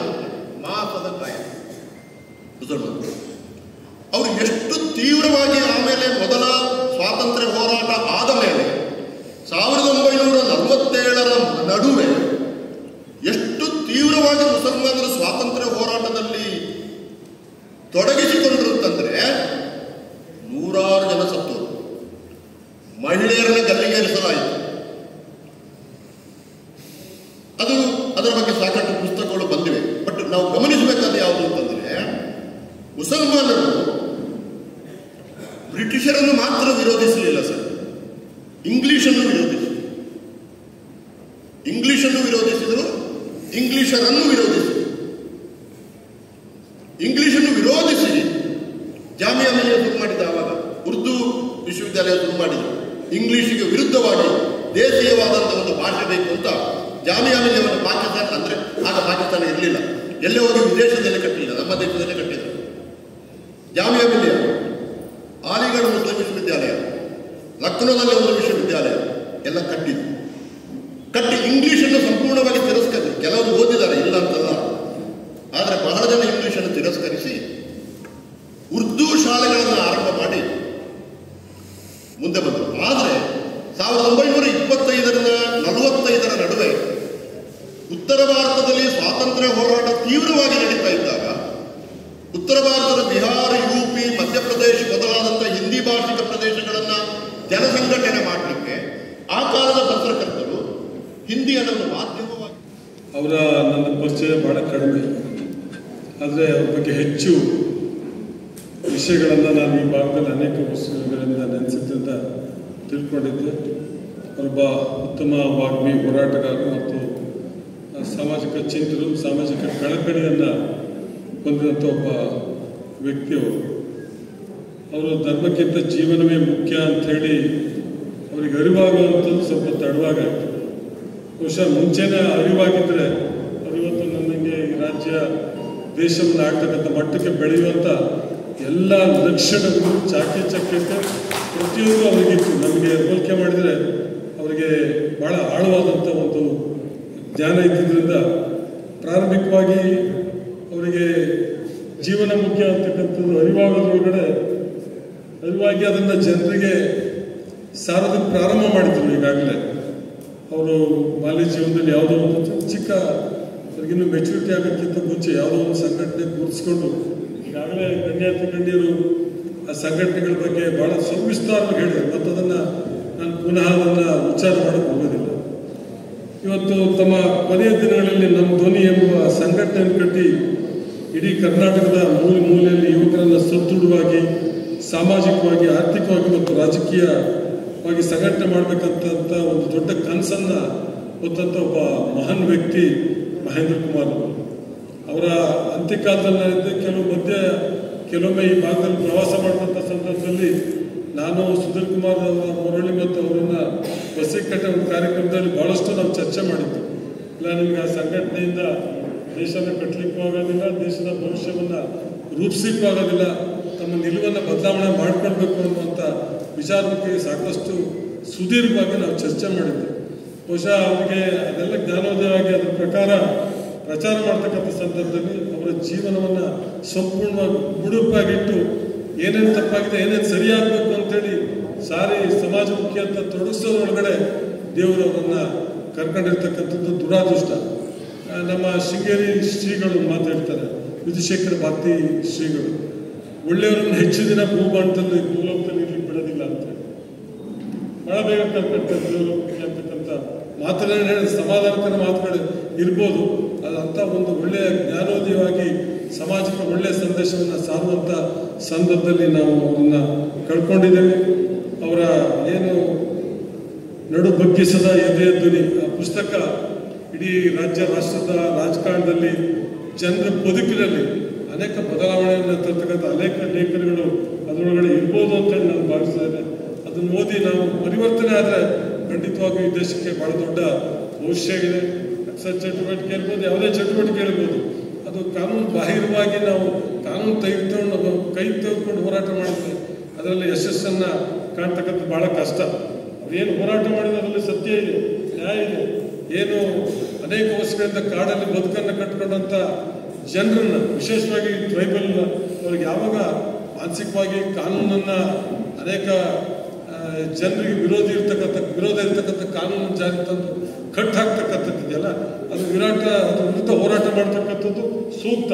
ಆದರೆ ಅಹಿಂಸಾತ್ಮಕ ಹೋರಾಟದ ಮಾರ್ಗ ಹಿಡಿಬೇಕೆ ಹೊರತು ಹಿಂಸಾತ್ಮಕ ಹೋರಾಟದ ಮಾರ್ಗವನ್ನು ಯಾರೂ ಹಿಡಿಬಾರ್ದು. ಹಿಡಿದಾಗ ಅದರ ಯಶಸ್ಸು ಕಡಿಮೆ ಆಗ್ತದೆ. ಹಾಗಾಗಿ ಆ ನಿಟ್ಟಿನಲ್ಲಿ ನಾವೆಲ್ಲರೂ ಸಮಾಜಮುಖಿ ಕಾರ್ಯಕ್ರಮದ ನಾನಂತೂ ಸಂಪೂರ್ಣ ಸಹಕಾರ ಇದೆ. ನಮ್ಮ ಜೀವನವನ್ನೇ ಕೂಡ ತ್ಯಾಗ ಮಾಡೋದಕ್ಕೂ ಕೂಡ ನಾನು ಬದ್ಧನಿದ್ದೇನೆ. ಆ ನಿಟ್ಟನ್ನು ನಾವು ಈಗಾಗಲೇ ಕಾರ್ಯೋನ್ಮುಖರಾಗಿ ನಾವು ಕೆಲಸ ಮಾಡ್ತಾ ಇದ್ದೇವೆ. ಮಹೇಂದ್ರವರ ಈ ಪುಸ್ತಕ ಮತ್ತು ನಮ್ಮ ಚಿಮಣಿ ಬೆಳಕಿನಿಂದ ಪುಸ್ತಕವನ್ನು ಓದಿ ಅದರಲ್ಲಿ ಇರ್ತಕ್ಕಂಥ ಅನೇಕ ವಿಚಾರಗಳನ್ನು ನಾವು ಮೈಗೂಡಿಸ್ಕೊಂಡು ಅದರ ಮುಖಾಂತರ ನಾವು ಕಾರ್ಯೋನ್ಮುಖರಾಗ್ತೇವೆ ಅನ್ನುವ ವಿಚಾರವನ್ನು ಈ ಒಂದು ಸಂದರ್ಭದಲ್ಲಿ ನಾನು ಹೇಳ್ತಾ, ಇವತ್ತು ನಾನು ಸ್ವಲ್ಪ ಇನ್ನೂ ಬಹಳಷ್ಟು ವಿಚಾರಗಳನ್ನು ಮಾತಾಡಬೇಕಾಗಿತ್ತು. ಒತ್ತಡದಲ್ಲಿದೆ. ನಮ್ಮ ಕುಟುಂಬದಲ್ಲಿ ಒಂದು ಅವಘಡ ಆಗಿದೆ. ಬೆಂಗಳೂರಲ್ಲಿ ಸ್ವಲ್ಪ ಹಾಸ್ಪಿಟ್ಲಿಗೆ ಅಡ್ಮಿಟ್ ಆಗಿದ್ದಾರೆ. ಜೊತೆಗೆ ಸೀತೂರಿನಲ್ಲಿ ಆನೆ ತುಳಿದು ಭಾಳ ಗಲಾಟೆ ಮಾಡ್ತಾ ಇದ್ದಾರೆ. ಶಾಸಕ ಬರಲಿಲ್ಲ, ಹೋಗಾಡ್ತಾರೆ, ಗಲಾಟೆ ಮಾಡ್ತಾರೆ. ಇಮಿಡಿಯೇಟ್ ಆಗಿ ಹೋಗ್ಬೇಕಾಗಿರೋದ್ರಿಂದ ದಯಮಾಡಿ ಈ ಸಭೆನ ಭಾಳ ಬೇಸರದಿಂದ ನಿರ್ಗಮಿಸ್ತಕ್ಕಂಥ ಅನಿವಾರ್ಯ ಪರಿಸ್ಥಿತಿ ನಿರ್ಮಾಣ ಆಗಿದೆ. ಹಾಗಾಗಿ ಎಲ್ಲ ಸಮಾಜಮುಖಿ ಚಿಂತಕರಲ್ಲಿ ನಾನು ಕ್ಷಮೆ ಯಾಚನೆ ಮಾಡಿ ಈ ಸಭೆಯಿಂದ ನಿರ್ಗಮಿಸೋದಕ್ಕೆ ಅವಕಾಶ ಮಾಡಿಕೊಡ್ಬೇಕು ಅಂತೇಳಿ ಕೋರಿ ನನ್ನ ಮಾತು ಮುಗಿಸ್ತೇನೆ. ಎಲ್ಲರಿಗೂ ನಮಸ್ಕಾರ. ಮಷಿನ್, ಆಗಿನ ಕಾಲದ ಮಷಿನ್, ಅದರ ಡೀಲರ್ ಆಗಿ ಬೇರೆ ಬೇರೆ ಸಣ್ಣ ಪುಟ್ಟ ವ್ಯವಹಾರ ಮಾಡಿಕೊಂಡು ಮತ್ತೆ ಹಿಂದುತ್ವದ ಒಲವನ್ನು ಬೆಳೆಸಿಕೊಂಡು ಪುನಃ ಅಲ್ಲಿ ಮಹೇಂದ್ರ ಕುಮಾರ್ ಚರ್ಚಿಗೆ ಕಲ್ಲು ಹೊಡೆದ್ರಲ್ಲ, ಆ ಟೈಮಲ್ಲಿ ಗಲಾಟೆ ಆಯ್ತಲ್ಲ, ನವೀನ್ರು ಆಗ ಎಲ್ಲಿದ್ರೂ ಗೊತ್ತಿಲ್ಲ. ಫಸ್ಟ್ ಚರ್ಚಿಗೆ ನುಗ್ಗಿದ್ದು ನಾನು 1986ರಲ್ಲಿ. ಅದಾಗ ಸುದ್ದಿ ಆಗಲಿಲ್ಲ, ಯಾಕೆಂದರೆ ಸೋಷಿಯಲ್ ಮೀಡಿಯಾವೂ ಇರಲಿಲ್ಲ. ಕೇಸ್ ಆಯಿತು. ಅಲ್ಲಿಂದ ನನ್ನ ಅಮಲು ಆ ಕಡೆ ಹೋಯಿತು.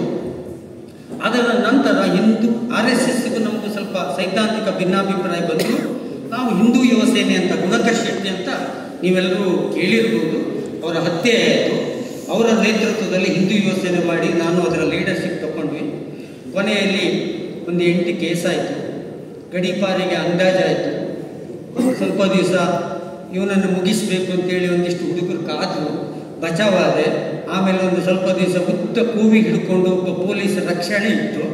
ಇದೆಲ್ಲ ಆಗಿ ಒಂದು ದಿವಸ ನನ್ನ ಮಾಸ್ಟರ್ ಒಬ್ಬರು ನನ್ನ ಅಂಗಳದಲ್ಲಿ, ಮನೆಯ ಅಂಗಳದಲ್ಲಿ ನಿಂತು ನನಗೆ ಏನೇನೆಲ್ಲ ಶಬ್ದಗಳನ್ನು ಪ್ರಯೋಗಿಸಿ ನನ್ನನ್ನು ಈ ಜಂಜಾಟದಿಂದ ಹೊರಗೆ ತಂದರು. ನಾನು ಯೂನಿವರ್ಸಿಟಿಯ ಪದವೀಧರ ಕ್ಷೇತ್ರದಿಂದ ಸೆನೆಟ್ ಸಿಂಡಿಕೇಟ್ ಮೆಂಬರ್ ಉನ್ನತ ಹುದ್ದೆಗೆ ಹೋದೆ. ಪ್ಯಾರಾಮೆಡಿಕಲ್ ಕಾಲೇಜಿನ ಕುಲಸಚಿವನಾದೆ. ನನ್ನನ್ನು ನಾನು ಬದಲಿಸಿಕೊಂಡೆ ಮತ್ತು ಫ್ಯಾಷನ್ ಡಿಸೈನ್ ಕಾಲೇಜ್ ಮಾಡಿದೆ. ಸಾಹಿತ್ಯ ಕ್ಷೇತ್ರಕ್ಕೆ ಬಂದೆ. ಈಗ ಸ್ವಲ್ಪ ವರ್ಷ ಯಾವುದು ಬೇಡ ಅಂತಿದ್ದೆ, ಇತ್ತೀಚೆಗೆ ರಾಜಕೀಯಕ್ಕೆ ಕೂಡ ಬಂದಿದ್ದೇನೆ. ಇದು ನನ್ನ ಇನ್ನೂ ಹೆಚ್ಚಿನ ಪರಿಚಯ ನಾನು ಹೇಳಲಿಲ್ಲ, ಯಾಕೆಂದರೆ ನೀವು ಪುಸ್ತಕ ಓದಬೇಕಲ್ಲ. ಪೂರ ಕಥೆ ಹೇಳಿದರೆ ಅಕ್ಷರ ಹುಂಚದ ಗಟ್ಟೆಯವರು ನನಗೆ ಬೈತಾರೆ ಅಂತ, ನೀವು ಪುಸ್ತಕದಲ್ಲಿ ಇದ್ದದೆಲ್ಲ ಹೇಳಿದರೆ ಓದುವುದ್ಯಾರು ಅಂತ. ಹಾಗಾಗಿ ನೀವು ಪುಸ್ತಕ ತಗೊಂಡು ದಯವಿಟ್ಟು ಓದಬೇಕು. ಇದು ಮೊದಲನೇದಾಗಿ ನಮ್ಮ ಧ್ವನಿ ಬಳಗ ಮತ್ತು ಸುಧೀರ್ ಮುರೊಳ್ಳಿ ಅವರ ಈ ಒಂದು ಅದ್ಭುತ ಕಾರ್ಯಕ್ರಮಕ್ಕಾಗಿ ನಾನು ಅಭಿನಂದಿಸ್ತೇನೆ. ಎಲ್ಲರಿಗೂ ಕೃತಜ್ಞತೆಯನ್ನು ಸಲ್ಲಿಸ್ತೇನೆ. ಮಹೇಂದ್ರ ಕುಮಾರ್ ನಾನು ಕೂಡ ಬಂದ ಪುಟ್ಟ ಅಂತ JDSಗೆ ನಾನು ಅವರೊಟ್ಟಿಗೆ ಹೋದವನೇ. ಅದು ಯಾರಿಗೂ ಗೊತ್ತೇ ಆಗಲಿಲ್ಲ. ಈ ನವೀನ್ ಸೂರಿಂಜಿ ಅವರಿಗೆಲ್ಲ ಗೊತ್ತಾಗಿದ್ರೆ ಸ್ವಲ್ಪ ಟಿವಿಯಲ್ಲಿ ಜಗ್ಗಾಡ್ತಿದ್ರೇನೋ. ಅದು ಹೋದದ್ದು ಗೊತ್ತಾಗಲಿಲ್ಲ, ಬಂದದ್ದು ಗೊತ್ತಾಗಲಿಲ್ಲ. ಅಷ್ಟು ಫಾಸ್ಟ್ ಬಂದಿದೆ. ಹಾಗಾಗಿ ಆಗ ನಾನು ಅವರಿಗೆ ಹೇಳಿದ್ದೆ, ಹೋಟೆಲ್ ವುಡ್ಲ್ಯಾಂಡ್ಸ್ ಮಹೇಂದ್ರ ಕುಮಾರ್ ರೈ, ನಾನು ವೈಯಕ್ತಿಕವಾಗಿ ಮಾತಾಡಿದ್ದು, ನೋಡಿ ನಾನೊಬ್ಬ ಮೇಲ್ವರ್ಗದವ, ನೇರವಾಗಿ ಒಂದು ವಿಷಯ ಹೇಳ್ತೇನೆ. ಒಂದು ಮಂಗಳೂರಿನ ಭೂಮುಗ ಕೆಲವೇ 428 ಕ್ರಿಮಿನಲ್ ಮೊಕದ್ದಮೆಗಳಲ್ಲಿ 420 ಜನ ನಿಮ್ಮ ಹುಡುಗರು. ಆಲೋಚನೆ ಮಾಡಿ. ಇದನ್ನು ನಾವು 25 ವರ್ಷದಿಂದ ಒಂದು ಚಳುವಳಿ ಮಾಡಿಕೊಂಡು ಬಂತು. ಹಾಗಂತೇಳಿ ಆಚೆ ಸೈಡಿಂದ ಮುಸ್ಲಿಮರಿಂದ ಅದು ಕೂಡ ಯಾವುದೋ ಆಮ್ಲೆಟ್ ಹಾಕುವ ಇಸ್ಮಾಯಿಲನ ಮಗ, ಬಸ್ ಸ್ಟ್ಯಾಂಡ್ನಲ್ಲಿ ಬಸ್ ಟಿಕೆಟ್ ಕೊಡುವ ಬಶೀರನ ಮಗನೇ, ಏನಪ್ಪ ಇನ್ನು ಮೆಡಿಕಲ್ ಕಾಲೇಜಿನ ಯಾವ ವಿದ್ಯಾರ್ಥಿಯು ಗಲಾಟೆಗೆ ಹೋಗುತ್ತಿಲ್ಲ. ಇದನ್ನು ನಾನು ನನ್ನ ಚಳುವಳಿಯ ಭಾಗವಾಗಿ ಮಾಡಿಕೊಂಡು 20 ವರ್ಷದಿಂದ ಬಂದಿದ್ದೇನೆ. ಇನ್ನು ಮುಂದೂ ಕೂಡ ಇದನ್ನೇ ಹೇಳಿಕೊಂಡು ಹೋಗುದು. ಯಾರಿಗೆ ಅರ್ಥ ಆಗ್ತದೋ ಅರ್ಥ ಆಗ್ತದೆ, ಸಂವಾದ ಇಲ್ಲ. ನನ್ನ ಅಭಿಪ್ರಾಯ ಇದು. ಮಹೇಂದ್ರ ಕುಮಾರ್ ಅವರ ಈ ಊರಿನಲ್ಲಿ ಇವತ್ತು ಒಂದು ನನ್ನ ಪುಸ್ತಕವು ಸೇರಿದ್ದು. ಮಹೇಂದ್ರ ಕುಮಾರ್ ನನ್ನ ನಂತರ ಬಂದರು. ನನ್ನ ನಂತರ ಗುಣಕರ್ ಶೆಟ್ಟಿ, ಅದ್ಭುತ ನಾಯಕ, ಅಧ್ಯಾಯ ಇಲ್ಲಿ ಕೂತಿದಾರಲ್ಲ, ಲಕ್ಷ್ಮೀಶ್ ಗಬ್ಬಲಡ್ಕ, ಬಜರಂಗದಳ ಭಾಷಣ, ಮಹಾ ಉಗ್ರ ಭಾಷಣಕಾರ. ಎಷ್ಟು ಕೇಸ್ ಇತ್ತು, ಎಷ್ಟು ಸಾಲ ಆಯಿತು, ಪರ್ಸನಲ್ ಆಗಿ ಕೇಳಿ ಆಯ್ತಾ. ಸ್ವಲ್ಪ ಆಚೆ ಪೂರ ಹೋಗಲಿಲ್ಲ, ಸ್ವಲ್ಪ ನಮ್ಮ ಅನ್ನಕ್ಕಿತ್ತು. ಎಲ್ಲವೂ ನಾನು ಬೇರೆಯವರ ಮೇಲೆ ಆರೋಪ ಮಾಡೋದಿಲ್ಲ. ನಾನು ನನ್ನ ಆತ್ಮಕಥೆಯಲ್ಲಿ ಹಾಗೆ ಬರೆದಿದ್ದೇನೆ. ನನಗೆ ಬುದ್ಧಿ ಇರಲಿಲ್ಲ ಅಂತ ಅಷ್ಟೇ. ನನ್ನ ಬುದ್ಧಿ ನನ್ನ ಕೈಯಲ್ಲಿ ಇದ್ದಿದ್ರೆ ನನ್ನನ್ನು ಯಾಕೆ ದುರುಪಯೋಗ ಮಾಡಿಕೊಳ್ತಾರೆ? ಉಡುಪಿಯಲ್ಲಿ ತೀರ್ಥ ಪಟ್ಟುಕೊಂಡು ನಾನು ಡಿಗ್ರಿ ಕಾಲೇಜಿಗೆ ಓದಿದೆ, ಕಷ್ಟಪಟ್ಟು ಬಡತನದಲ್ಲಿ. ಮಂಗಳೂರಿನಲ್ಲಿ 2 ವೀಲರ್ ಇತ್ತು, ಪುಸ್ತಕಗಳಿತ್ತು, ಜನ ಇತ್ತು, ಬೆಂಬಲ ಇತ್ತು. ಲಾ ಕಾಲೇಜ್ ಫೈನಲ್ ಎಕ್ಸಾಮ್ ಬರೆಯಲಿಲ್ಲ. ಯಾಕೆ ಅಂತಂದ್ರೆ ನನ್ನ ಮೆದುಳು ಬೇರೆಯವರ ನಿಯಂತ್ರಣದಲ್ಲಿತ್ತು. ನನ್ನೊಟ್ಟಿಗೆ 4 ಜನ ಲಾ ಡಿಗ್ರಿ ಹಾಳು ಮಾಡಿಕೊಂಡ್ವಿ ನಾವು. ಬರೀಗಿದೆ, ಬೆಳಗಿಂದ ಸಂಜೆವರೆಗಿದೆ ಕೆಲಸ. ಹಾಗಾಗಿ ಈ ಎಲ್ಲ ಹಿನ್ನೆಲೆಯಲ್ಲಿ ನನಗೆ 8 ನಿಮಿಷ ಕೊಟ್ಟಿದ್ದಾರೆ. 1-2 ನಿಮಿಷ ಆಚೆ ಈಚೆ ಆದರೆ ನನಗೆ ಮತ್ತೆ ಹೇಳಿ. ನಾವು ಕಾಲೇಜಲ್ಲಿ ಮಾತಾಡೋದು, ನಮಗೆ ಬೆಲ್ ಕೇಳದೆ ಭಾಷಣ ನಿಲ್ಲಿಸುವುದಿಲ್ಲ. ಹಾಗಾಗಿ ನೀವು ಬೆಲ್ ನೋಡಿ. ನಾನು ಈ ಹಿನ್ನೆಲೆಯಲ್ಲಿ ನಾನು ಹೇಳುವುದೇನಂತಂದರೆ, ನನಗೆ ಧರ್ಮ ಅಂದರೆ ಏನು, ಮತೀಯವಾದ ಅಂತ ಅಂದರೆ ಏನು, ಎರಡೂ ಗೊತ್ತಿರಲಿಲ್ಲ. ನಾನು ಹಿಂದುತ್ವದ ಭಾಷಣ ಮಾಡುವಾಗ ದೇವರಾಣೆ ನನಗೆ ಹಿಂದೂ ಧರ್ಮದ ಬಗ್ಗೆ ಯಾವ ಜ್ಞಾನವೂ ಇರಲಿಲ್ಲ. ಆದರೆ ಅದ್ಭುತವಾಗಿ ಮಾತಾಡ್ತಿದ್ದೆ. ನಾನು ಅದು ಏನು ಮಾತಾಡ್ತಿದ್ದೆ ಏನೋ ಗೊತ್ತಿಲ್ಲ. ಒಂದಿಷ್ಟು ಶ್ಲೋಕಗಳನ್ನಂತೂ ಕಲ್ತಿದ್ದೆ. ಆಯ್ತಾ.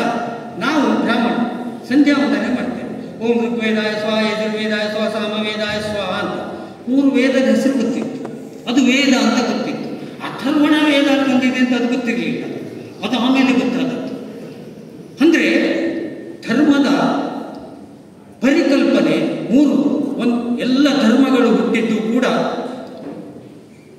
ಈ ಸೃಷ್ಟಿಯನ್ನು ನೋಡಿ, ನಿಸರ್ಗವನ್ನು ನೋಡಿ ಕುತೂಹಲದಿಂದ, ವಿಸ್ಮಯದಿಂದ, ಆಶ್ಚರ್ಯದಿಂದ ಮತ್ತು ಅದರಿಂದಾಗಿ ಏನೋ ಸೂರ್ಯ, ಏನು ಚಂದ್ರ, ಇದೆಂತ ನೀರು, ಈ ಎಲ್ಲ ಭಯದಿಂದ ಇದನ್ನೆಲ್ಲ ಒಂದು ಶಕ್ತಿಯನ್ನಾಗಿ ಪರಿಗಣಿಸಿತು.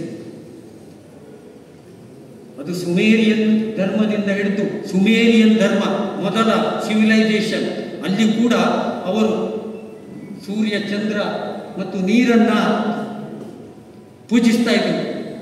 ನಮ್ಮಲ್ಲೂ ಅದೇ. ಮುಸ್ಲಿಂ ಏನು ಕುರಾನ್ ತೆಗೆದು ನೋಡಿ, ಪ್ರಕೃತಿಯ ಮೇಲಿನ ಭಯ ಮತ್ತು ಅದು ಶ್ರದ್ಧೆ, ಅದು ಭಕ್ತಿಯಾಯಿತು. ಸೃಷ್ಟಿ ಹೇಗೆ ಆಯಿತು ನಮಗೆ ಗೊತ್ತಿರಲಿಲ್ಲ. ಈಗ ವಿಜ್ಞಾನಕ್ಕೆ ಗೊತ್ತಿದೆ. ವಿಜ್ಞಾನ ಒಂದು ಬಿಗ್ ಬ್ಯಾಂಗ್ ಥಿಯರಿ ಮಾಡಿದ್ದು ಸಫಲ ಆಗಿಲ್ಲ ಇನ್ನು. ಆದರೆ ಸೈನ್ಸ್ ಹೇಳ್ತದೆ ಅದು ಭೌತಿಕ ಮತ್ತು ರಾಸಾಯನಿಕ ಪ್ರಕ್ರಿಯೆಯಿಂದ ಅಂತ ಹೇಳ್ತಾರೆ. ಹತ್ಯೆ ಆಗಿದೆ, ಪ್ರಭುತ್ವ ಹತ್ಯೆ ಮಾಡಿದೆ.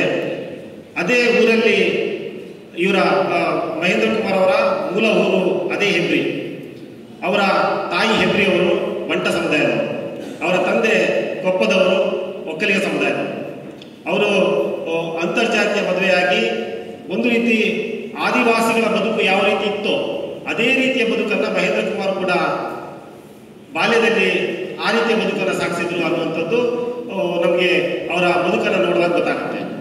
ತೀರಾ ಭೂಮಿಯ ಪ್ರಶ್ನೆಯಿಂದ ಹಿಡಿದು, ಭೂಮಿಯನ್ನ ಅವರಿಗೆ ಸರ್ಕಾರಿ ಭೂಮಿಯನ್ನ ಅಲಾಟ್ ಮಾಡೋದ್ರಿಂದ ಹಿಡಿದು ಅವರು ಹಸಿವಿಗಾಗಿ ಪರಿತಿದ್ದಂಥ ದಿನಗಳೇನಿದೆ, ಇವೆಲ್ಲವೂ ಕೂಡ ಒಂದು ಆದಿವಾಸಿ ಸಮುದಾಯಗಳು ಯಾವ ರೀತಿ ಬದುಕ್ತಾ ಇದ್ವೋ ಅದೇ ರೀತಿ ಈಗ ಯಾವ ರೀತಿ ಬದುಕ್ತಾ ಇದ್ವೋ ಅದೇ ರೀತಿಯ ಕಷ್ಟವನ್ನು ಅವತ್ತು ಮಹೇಂದ್ರ ಕುಮಾರ್ ಅನುಭವಿಸಿದ್ರು. ಒಂದು ವೇಳೆ ಈಗ ಮಹೇಂದ್ರ ಕುಮಾರ್ ಅವರು ಇದ್ದಿದ್ರೆ ಈ ಎಲ್ಲ ವಿಷಯಗಳ ಬಗ್ಗೆ ಮಾತಾಡ್ತಾ ಇದ್ರು. ಹೆಬ್ರಿ, ಅದರ ಸುತ್ತಮುತ್ತಲಿನ ಮಲೆಕುಡಿಯ ಕುಟುಂಬಗಳು, ಅವರ ಅಜ್ಜಿ ವಾಸವಾಗಿದ್ದಂಥದ್ದು, ಅವರ ಅಕ್ಕ ವಾಸವಾಗಿದ್ದದ್ದು, ಅಲ್ಲಿನ ಭೂಮಾಲಕರ ದೌರ್ಜನ್ಯಗಳು, ಅಲ್ಲಿನ ಭೂಮಾಲಕರ ಹಿಪೋಕ್ರಸಿಗಳು, ಅಲ್ಲಿನ ಭೂಮಾಲಕರ ರಾಜಕೀಯಗಳು, ಇವೆಲ್ಲವನ್ನ ಬಹುಶಃ ಮಹೇಂದ್ರ ಕುಮಾರ್ ಅವರು ನಮಗಿಂತ ಇನ್ನೂ ಒಂದು ಹೆಜ್ಜೆ ಮುಂದೆ ಹೋಗಿ ಮಾತಾಡ್ತಿದ್ರು ಅಂತ ಅನಿಸ್ತದೆ. ಆ ಕಾರಣಕ್ಕಾಗಿ ಆ ಒಂದು ಶೂನ್ಯ ನಮ್ಮನ್ನು ಆವರಿಸಿದೆ, ಅಥವಾ ಅವರಿಲ್ಲ ಅನ್ನುವಂಥದ್ದು ನಮಗೆ ಕಾಣುತ್ತೆ. ಮಹೇಂದ್ರ ಕುಮಾರ್ ಅವರನ್ನ ನಾನು ಹೀರೋ ಅಂತ ಹೇಳಲ್ಲ, ಮತ್ತೆ ಮಹೇಂದ್ರ ಕುಮಾರ್ ಅವರನ್ನ ಹೀರೋ ಮಾಡುವಂಥದ್ರ ಬಗ್ಗೆ ನನಗೆ ಆಕ್ಷೇಪ ಇದೆ. ಯಾಕೆಂತಂದ್ರೆ ಅವರನ್ನ ನಾನು ಬಜರಂಗ ದಳದ ರಾಜ್ಯಾಧ್ಯಕ್ಷ ಆಗಿದ್ದಾಗ ಅವರು ನಡೆಸಿದಂತಹ ಕೋಮುಗಲಭೆಗಳು, ಅವರು ನಡೆಸಿದಂತಹ ಮಾರಲ್ ಪೊಲೀಸಿಂಗ್ಗಳು, ಅವರು ನಡೆಸಿದಂತಹ ಮುಸ್ಲಿಮರ ಮೇಲೆ ಹಲ್ಲೆಗಳು, ದೌರ್ಜನ್ಯಗಳು, ಇವೆಲ್ಲವನ್ನ ನಾನು ಕಣ್ಣಾರೆ ಕಂಡವರು. ಇಡೀ ಚರ್ಚ್ ಅಟ್ಯಾಕ್ 2008 ನಡೆದಂತಹ ಚರ್ಚ್ ಅಟ್ಯಾಕ್ ಏನಿದೆ, ಆ ಚರ್ಚ್ ಅಟ್ಯಾಕ್ ಸಂದರ್ಭದಲ್ಲಿ ಯಾವ ರೀತಿ ಕ್ರಿಶ್ಚಿಯನ್ ಪಾದ್ರಿಗಳ ಮೇಲೆ ಹಲ್ಲೆ ಆಯಿತು, ಯಾವ ರೀತಿ ಕ್ರಿಶ್ಚಿಯನ್ ನನ್ಗಳ ಮೇಲೆ ಹಲ್ಲೆ ಆಯಿತು, ಅವರನ್ನ ಯಾವ ರೀತಿ ದೌರ್ಜನ್ಯ ಮಾಡುವುದು, ಮಕ್ಕಳ ಮೇಲೆ ಯಾವ ರೀತಿ ಹಲ್ಲೆ ಆಯಿತು, ಪುಟ್ಟ ಮಕ್ಕಳ ಮೇಲೆ ಯಾವ ರೀತಿ ಹಲ್ಲೆ ಆಯಿತು ಅನ್ನುವಂಥದ್ದೆಲ್ಲವನ್ನ ಕೂಡ ನಾನು ಕಣ್ಣಾರೆ ಕಂಡವನು. ಆ ಕಾರಣಕ್ಕಾಗಿ ಈ ಪುಸ್ತಕ ಬರೆಯುವ ಸಂದರ್ಭದಲ್ಲಿ ಕೂಡ ನಾನು ಉಲ್ಲೇಖವನ್ನು ಮಾಡಿದೆ. ನಾನೇ ಕಣ್ಣಾರೆ ಕಂಡಿದ್ದನ್ನ ಅದನ್ನು ಉಲ್ಲೇಖವನ್ನು ಮಾಡಿದೆ. ಆನಂತರ ಅವರನ್ನ ಸಂಘ ಪರಿವಾರ ಯಾವ ರೀತಿ ಬಳಸ್ಕೊಳ್ತು ಅನ್ನೋದನ್ನು ಅವರು ಬಹಳಷ್ಟು ಸಾರಿ ಹೇಳಿದ್ದಾರೆ. ಕ್ರಿಶ್ಚಿಯನ್ನರ ಮೇಲೆ ದಾಳಿಯನ್ನ ಮಾಡುವಂಥ ಸಂದರ್ಭದಲ್ಲಿ, ಚರ್ಚ್ ಅಟ್ಯಾಕ್ ಅಂತ ಮಾಡುವಂಥ ಸಂದರ್ಭದಲ್ಲಿ, ಚರ್ಚ್ ಅಟ್ಯಾಕ್ ಅನ್ನ ಮಾಡಿದ್ದು ಬಜರಂಗ ದಳ ಆಗಿದ್ದೇ ಹೌದಾದರೂ ಕೂಡ ಆನಂತರ ಅದನ್ನು ಮುಂದುವರಿಸಿದ್ದು ಬಿಜೆಪಿ ಸರ್ಕಾರದ ಪೊಲೀಸರು. ಚರ್ಚ್ಗಳಿಗೆ ನೇರವಾಗಿ ನುಗ್ಗಿ ದೌರ್ಜನ್ಯವನ್ನು ಮಾಡುವಂಥ ಸಂದರ್ಭದ ವಿಡಿಯೋವನ್ನು ನೀವು ನೋಡಿದ್ರೆ ಒಂದೇ ಒಂದು ಕೇಸರಿ ವಸ್ತ್ರ ದಾಳಿ ಅಲ್ಲಿರಲಿಲ್ಲ. ಪ್ರಾರಂಭ ಮಾಡಿದ್ದು ಬಜರಂಗ ದಳದವರು ಯಾವುದೇ ಆದರೂ ಕೂಡ ಮುಂದುವರಿಸಿದ್ದು ಅದನ್ನು ಪೊಲೀಸರು. ಆನಂತರ ಆಗ UPA ಸರ್ಕಾರ ಇತ್ತು. UPA ಸರ್ಕಾರ ರಾಜ್ಯ ಸರ್ಕಾರದ ಮೇಲೆ ಕ್ರಮವನ್ನು ತೆಗೆದುಕೊಳ್ಳುತ್ತೆ. ರಾಜ್ಯಪಾಲರು ಯಾಕೆ ರಾಷ್ಟ್ರಪತಿ ಆಳ್ವಿಕೆಯನ್ನು ಹೇರಬಾರದು ಅಂತ ನೋಟಿಸ್ ಅನ್ನು ಕೊಡ್ತಾರೆ. ಈ ಎಲ್ಲ ಕಾರಣಕ್ಕಾಗಿ ಆಗಿನ ಗೃಹ ಸಚಿವರಾಗಿದ್ದಂತಹ VS ಆಚಾರ್ಯ ಮತ್ತು ಆಗಿನ ಮುಖ್ಯಮಂತ್ರಿ ಆಗಿದ್ದಂತಹ ಯಡಿಯೂರಪ್ಪರವರ ಒತ್ತಾಯದ ಮೇರೆಗೆ ಇವರು 2 ದಿವಸ ನಿಮಗೆ ಜೈಲು ಶಿಕ್ಷೆಯನ್ನು ವಿಧಿಸ್ತಾರೆ, ಅದಕ್ಕಿಂತ ಹೆಚ್ಚು ದಿವಸ ಜೈಲಲ್ಲಿ ಇರಲ್ಲ ಅನ್ನುವಂಥ ವಾಗ್ದಾನದ ಮೇರೆಗೆ ಅವರು ಜೈಲಿಗೆ ಹೋಗಿ ಒಪ್ಕೊಳ್ತಾರೆ. ಅವರು ಮಾಡಿದಂಥ ತಪ್ಪೇನಂತಂದ್ರೆ ಚರ್ಚ್ ದಾಳಿಯನ್ನು ಸಮರ್ಥನೆ ಮಾಡಿದ್ರು. ಚರ್ಚ್ನ ದಾಳಿಯಲ್ಲಿ ಎಲ್ಲೂ ಕೂಡ ಪ್ರತ್ಯಕ್ಷವಾಗಿ ನೇರವಾಗಿ ಮಹೇಂದ್ರ ಕುಮಾರ್ ಭಾಗಿಯಾಗಿಲ್ಲ. ಆ ಚರ್ಚ್ ದಾಳಿಯನ್ನು ಸಮರ್ಥನೆ ಮಾಡಿದ ಕಾರಣಕ್ಕಾಗಿ ಅವರು ಜೈಲಿಗೆ ಹೋಗ್ತಾರೆ. ಜೈಲಿಗೆ ಹೋದಂತ ನಂತರ ನಾನಾಗ ಮಂಗಳೂರಿನ ವರದಿಗಾರನಾಗಿದ್ದೆ. ಆಗ ಅವರು ಜೈಲಿನಲ್ಲಿ ಐಷಾರಾಮಿಯಾದಂತಹ ಜೀವನವನ್ನು ನಡೆಸ್ತಾ ಇದ್ದಾರೆ ಅನ್ನುವಂಥ ರೀತಿಯಲ್ಲಿ ನಾವು ಒಂದು ರೀತಿಯಲ್ಲಿ ವರದಿಯನ್ನು ಮಾಡ್ತೀವಿ. ಅದು ದೊಡ್ಡ ಮಟ್ಟದಲ್ಲಿ ಚರ್ಚೆ ಆಗುತ್ತೆ.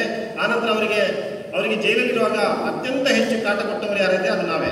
ನಾನು, ಮುನೀರ್ ಕಾಟಿಪಳ್ಳ, ಮತ್ತೆ ಸುದೀಪ್ ಮಂಡಲ್, ಅನಿಶಾ, ಈ ರೀತಿಯ ಒಂದು ಪತ್ರಕರ್ತರ ತಂಡ ಅವರು ಮಹೇಂದ್ರ ಕುಮಾರ್ ಅವರು ಜೈಲಲ್ಲಿ ಇದ್ದಾಗ ಅತ್ಯಂತ ಹೆಚ್ಚು ಕಾಟವನ್ನು ಕೊಟ್ಟಿದ್ವಿ.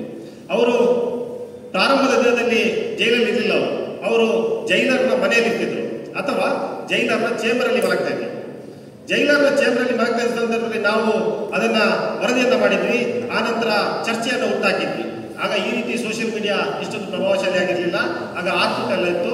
ನಾವು ಚರ್ಚೆಯನ್ನು ಪ್ರಾರಂಭ ಮಾಡಿದ್ವಿ. ಅಲ್ಲಿನ ಸ್ಥಳೀಯ ಪತ್ರಿಕೆಗಳಿಗೆ ಕಾಲಮ್ ಅನ್ನ ಬರೆದ್ವಿ, ವರದಿಗಳನ್ನ ಬರೆದ್ವಿ. ಅವರು ಜೈಲಲ್ಲಿಲ್ಲ, ಬದಲಾಗಿ ಅವರು ಜೈಲರ್ನ ಚೇಂಬರ್ ಅಲ್ಲಿ ಮಲಗ್ತಾರೆ, ಅವರಿಗೆ ಜೈಲು ವಾಸ ಕೊಟ್ಟಿಲ್ಲ ಇನ್ನು ಬಿಜೆಪಿ ಸರ್ಕಾರ ಅನ್ನುವಂಥ ರೀತಿಯಲ್ಲಿ ವರದಿಯನ್ನು ಮಾಡಿದ್ವಿ. ಆನಂತರ ಮತ್ತೆ ಅವರನ್ನು ಬ್ಯಾರಕ್ಕಿಗೆ ಶಿಫ್ಟ್ ಮಾಡಲಾಯಿತು. ಆನಂತರ ಜೈಲಲ್ಲಿ ಅವರಿಗೆ ಐಷಾರಾಮಿಯಾದಂಥ ವ್ಯವಸ್ಥೆಗಳನ್ನು ಕೊಡುವಂಥ ಸಂದರ್ಭದಲ್ಲಿ ಅವರಿಗೆ ಬೆಡ್ ಅಥವಾ ತಲೆದಿಂಬು ಈ ರೀತಿಯ ಸೌಲಭ್ಯಗಳನ್ನು ಕೊಡುವಂಥ ಸಂದರ್ಭದಲ್ಲಿ ಕೂಡ ನಾವು ಆಕ್ಷೇಪವನ್ನು ಎತ್ತಿದ್ವಿ. ಅವರಿಗೆ ಅತ್ಯಂತ ಹೆಚ್ಚು ಕಾಟವನ್ನು ಕೊಟ್ಟಿದ್ವಿ. ಆನಂತರ ಅವರು ಜೈಲಲ್ಲಿ ಪರಿವರ್ತನೆ ಆದ ನಂತರ ಅವರು ಜೈಲಲ್ಲೇ ಪರಿವರ್ತನೆ ಆಗ್ತಾರೆ. ಅವ್ರಿಗೆ ಗೊತ್ತಾಗುತ್ತೆ ಬಿಜೆಪಿ ಸರ್ಕಾರ ನನ್ನನ್ನ ಯೂಸ್ ಅಂಡ್ ಥ್ರೋ ಮಾಡ್ತಾ ಇದೆ, ನನ್ನನ್ನು ಬಳಕೆ ಮಾಡಿಕೊಂಡು RSS ನನ್ನನ್ನು ಬಳಕೆ ಮಾಡಿಕೊಂಡು ಆನಂತರ ಅದನ್ನ ಬಿಸಾಡುವಂತ ಕೃತ್ಯವನ್ನು ಮಾಡ್ತಾ ಇದ್ದಾನೆ ಅಂತ ಗೊತ್ತಾದ ನಂತರ ಅವರು ಜೈಲಿಂದ ಹೊರಬಂದ ನಂತರ ಇದೆಲ್ಲವನ್ನ ಹೇಳ್ತಾರೆ. ನನಗೆ ಪ್ರಗತಿಪರ ಪತ್ರಕರ್ತರು ಕಾಟ ಕೊಟ್ಟರು, ಅಲ್ಲಿ ಜೈಲಲ್ಲೂ ಕೂಡ ನೆಮ್ಮದಿಯಾಗಿ ಬದುಕಲಿಕ್ಕೆ ಬಿಟ್ಟಿಲ್ಲ ಅನ್ನೋದನ್ನ ಹೇಳ್ತಾರೆ. ಆ ನಂತರ ಅವರು ಪರಿವರ್ತನೆ ಆಗ್ತಾರೆ. ನಾವು ಆ ಸಂದರ್ಭದಲ್ಲಿ ಮಂಗಳೂರಲ್ಲಿ ಪತ್ರಕರ್ತರ ಅಧ್ಯಯನ ಕೇಂದ್ರ ಅನ್ನುವಂಥ ಒಂದು ಪ್ರಗತಿಪರ ಪತ್ರಕರ್ತರ ಸಂಘವನ್ನ ಒಂದು ಕೂಟವನ್ನು ಕಟ್ಕೊಂಡಿದ್ವಿ. ಅಲ್ಲಿಗೆ ಅವರ ಕರ್ತೀವಿ ನಾವು. ನೀವು ಒಂದು ದಿವಸ ಸಂವಾದಕ್ಕೆ ಬರಬೇಕು, ನಿಮ್ಮ ಜೊತೆ ಸಂವಾದವನ್ನು ಮಾಡಬೇಕು, ನೀವು ಯಾಕೆ ಚರ್ಚ್ ಮೇಲೆ ದಾಳಿ ಮಾಡಿದ್ರಿ, ಇದರ ಹಿನ್ನೆಲೆ ಏನು ಅನ್ನುವಂಥ ನೀವು ಹೇಳಬೇಕು ಅನ್ನೋಂಥ ರೀತಿಯಲ್ಲಿ ಅವ್ರು ಕರ್ತೀವಿ. ಆಗ ಬಜರಂಗ ದಳದ ಮತ್ತು RSSನ ಹಲವಾರು ನಾಯಕರು ಹೇಳಿದ್ರು, ಅವರು ಕಮ್ಯುನಿಸ್ಟ್ ಪತ್ರಕರ್ತರು, ಅವರು ನಕ್ಸಲ್ ಪತ್ರಕರ್ತರು, ನೀವು ಅವರ ಸಭೆಗೆ ಹೋಗಬಾರ್ದು ಅನ್ನೋ ಸೂಚನೆಯನ್ನ ಮಹೇಂದ್ರ ಕುಮಾರ್ ಅವರಿಗೆ ಕೊಟ್ಟರು. ಆದರೆ ಮಹೇಂದ್ರ ಕುಮಾರ್ ದೈಹಿಕವಾಗಿ ಮಾತ್ರ ಬಜರಂಗ ದಳದಲ್ಲಿದ್ದರು. ಅವರು ಮಾನಸಿಕವಾಗಿ ಅದಾಗಲೇ ಬಜರಂಗ ದಳ ತೊರೆದಿದ್ರು. ಆ ಕಾರಣಕ್ಕಾಗಿ ಅವರು ನಮ್ಮ ಜೊತೆಗೆ ಸಂವಾದಕ್ಕೆ ಬಂದರು, ಸಂವಾದವನ್ನು ಮಾಡಿದ್ವಿ. ಆನಂತರ ಅವರು ನಮ್ಮ ಜೊತೆಗೆ ನಿರಂತರವಾದ ಸಂಪರ್ಕವನ್ನು ಹೊಂದಿದ್ರು. ನಂತರ ಅವರು ಬಜರಂಗ ದಳ ಬಿಟ್ಟರು, JDS ಸೇರಿದ್ರು. JDS ಸೇರಿದ ನಂತರ ಅವರು ಮತ್ತೆ ನಮ್ಮ ಧ್ವನಿಯನ್ನು ಸ್ಥಾಪನೆ ಮಾಡಿ JDS ಅನ್ನು ಬಿಟ್ಟರು, ನಮ್ಮ ಧ್ವನಿಯನ್ನು ಸ್ಥಾಪನೆ ಮಾಡಿದರು. ನಮ್ಮ ಧ್ವನಿಯನ್ನು ಸ್ಥಾಪನೆ ಮಾಡಿದ ನಂತರ ಅವರ ಆಕ್ಟಿವಿಟೀಸ್ಗಳೆಲ್ಲ ಕೂಡ ನಮಗೆ ಗೊತ್ತಿದೆ. ಇವತ್ತು ಮಹೇಂದ್ರ ಕುಮಾರ್ ಅವರು ಮಾನವೀಯವಾಗಿ ಸ್ಪಂದನೆ ಮಾಡುವಂತಹ ಮನುಷ್ಯನಾಗಿ, ನಿಜವಾದ ಮನುಷ್ಯನಾಗಿ ಪರಿವರ್ತನೆ ಆದಂಥ ನಂತರ ಅವರು ಕೊರೋನಾ ಸಂದರ್ಭದಲ್ಲಿ ನಮ್ಮನ್ನು ಅಗಲಿದ್ದಾರೆ. ಇವತ್ತು ಮಹೇಂದ್ರ ಕುಮಾರ್ ಅವರ ಅಗತ್ಯ ನಮಗೆ ಹೆಚ್ಚು ಅಗತ್ಯ ಇತ್ತು ಅನ್ನುವಂಥದ್ದು ನಮ್ಮೆಲ್ಲರಿಗೂ ಗೊತ್ತಿರುವಂಥದ್ದು. ಇವತ್ತು ಮಹೇಂದ್ರ ಕುಮಾರ್ ಅವರ ಆದರ್ಶಗಳೇನಿದೆ, ಅವರು ನಂಬಿಕೊಂಡಿರುವಂತಹ ಸಿದ್ಧಾಂತ ಏನಿದೆ, ಇದನ್ನು ನಾವು ಮುಂದುವರಿಸಿಕೊಂಡು ಹೋಗುವಂಥ ಜವಾಬ್ದಾರಿ ನಮ್ದು. ಇವತ್ತು ಅವರು ಯಾವುದಕ್ಕೂ ಹೆದರಿರಲಿಲ್ಲ. ನಾನು ಆಗಲೇ ಹೇಳಿದೆ, ಇವತ್ತು ನಕ್ಸಲ್ನ ಇದೇನಿದೆ, ಎನ್ಕೌಂಟರ್ ಏನಿದೆ ಅಥವಾ ಹತ್ಯೆ ಏನಿದೆ, ಆ ಹತ್ಯೆಯ ಬಗ್ಗೆ ಕೂಡ ಇವತ್ತು ಮಹೇಂದ್ರ ಕುಮಾರ್ ಅವರು ಖಂಡಿತವಾಗಿ ಮಾತಾಡ್ತಾರೆ. ಹೌದು, ನೀವು ಮಲೆನಾಡಿನ ಸಮಸ್ಯೆಗಳನ್ನು ಮಾತಾಡಬೇಕು. ಮಲೆನಾಡಲ್ಲಿ ಈ ಸಮಸ್ಯೆ ಯಾಕಿದೆ, ಭೂಮಿಯ ಸಮಸ್ಯೆ ಯಾವ ರೀತಿ ಇದೆ, ಇವತ್ತು ಆದಿವಾಸಿಗಳಿಗೆ ಹಕ್ಕುಪತ್ರಗಳನ್ನು ಯಾಕೆ ಕೊಡ್ತಾ ಇಲ್ಲ, ಆದಿವಾಸಿಗಳಿಗೆ ಅರಣ್ಯ ಉತ್ಪತ್ತಿಯನ್ನು ಸಂಗ್ರಹ ಮಾಡುವಂತಹ ಅಧಿಕಾರವನ್ನು, ಹಕ್ಕನ್ನು ಯಾಕೆ ಕೊಡ್ತಾ ಇಲ್ಲ, ಅವರಿಗೆ ಯಾಕೆ ಅರಣ್ಯ ಇಲಾಖೆಯವರು ತೊಂದರೆಯನ್ನು ಕೊಡ್ತಾ ಇದ್ದಾರೆ, ಇದೆಲ್ಲವನ್ನ ಕೂಡ ಇವತ್ತು ಮಾತಾಡಬೇಕಾದಂತಹ ಅವಶ್ಯಕತೆ ಇದೆ. ಅದೇ ನಾವು ಮಹೇಂದ್ರ ಕುಮಾರ್ ಅವರಿಗೆ ಮಾಡುವಂತಹ ಶ್ರದ್ಧಾಂಜಲಿ, ಅಥವಾ ಅದೇ ನಾವು ಮಹೇಂದ್ರ ಕುಮಾರ್ ಅವರಿಗೆ ಸಲ್ಲಿಸುವಂತಹ ಗೌರವ ಅನ್ನುವಂಥದ್ದು ನಾನಂತೂ ಅಂದ್ಕೊಂಡಿದ್ದೀನಿ.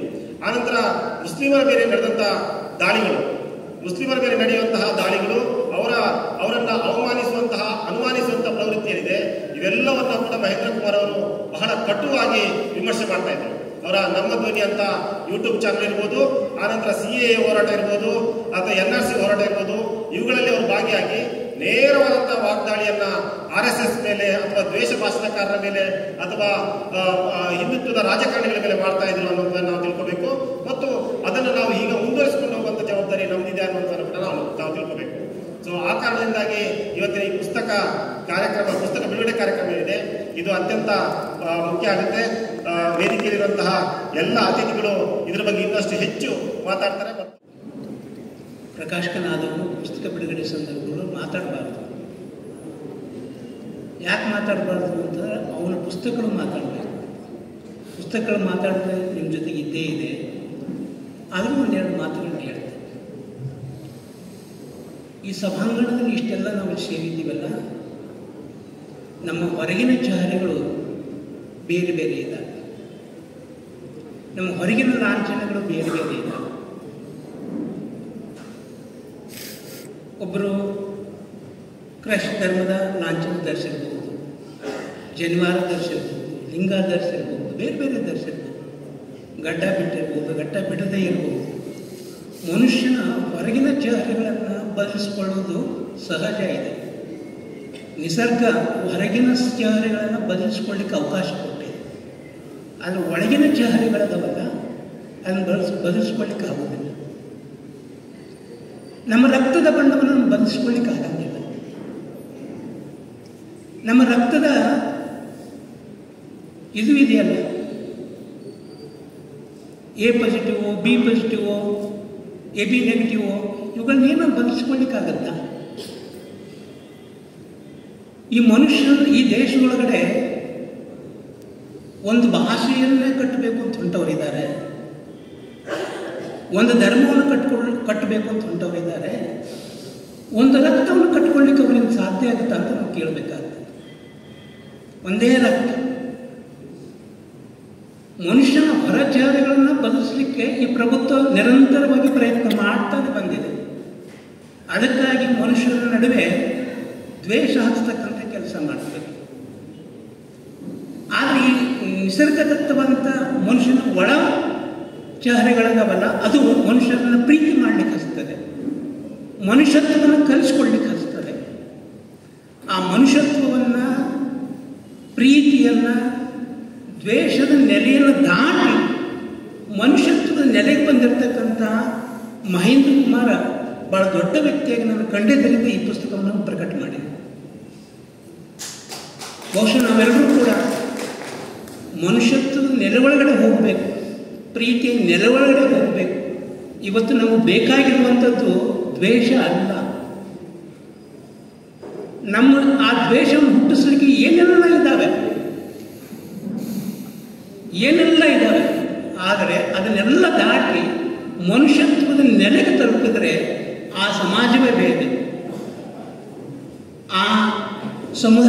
ಇದೆ.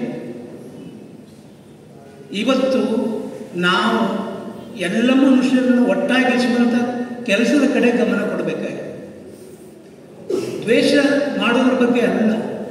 ನಮ್ಮ ಇವತ್ತೆಲ್ಲ ಮತಗಳು ದ್ವೇಷದ ಮತಗಳು ಪ್ರೀತಿಯ ಬಗ್ಗೆ ಮಾತಾಡ್ತವೆ.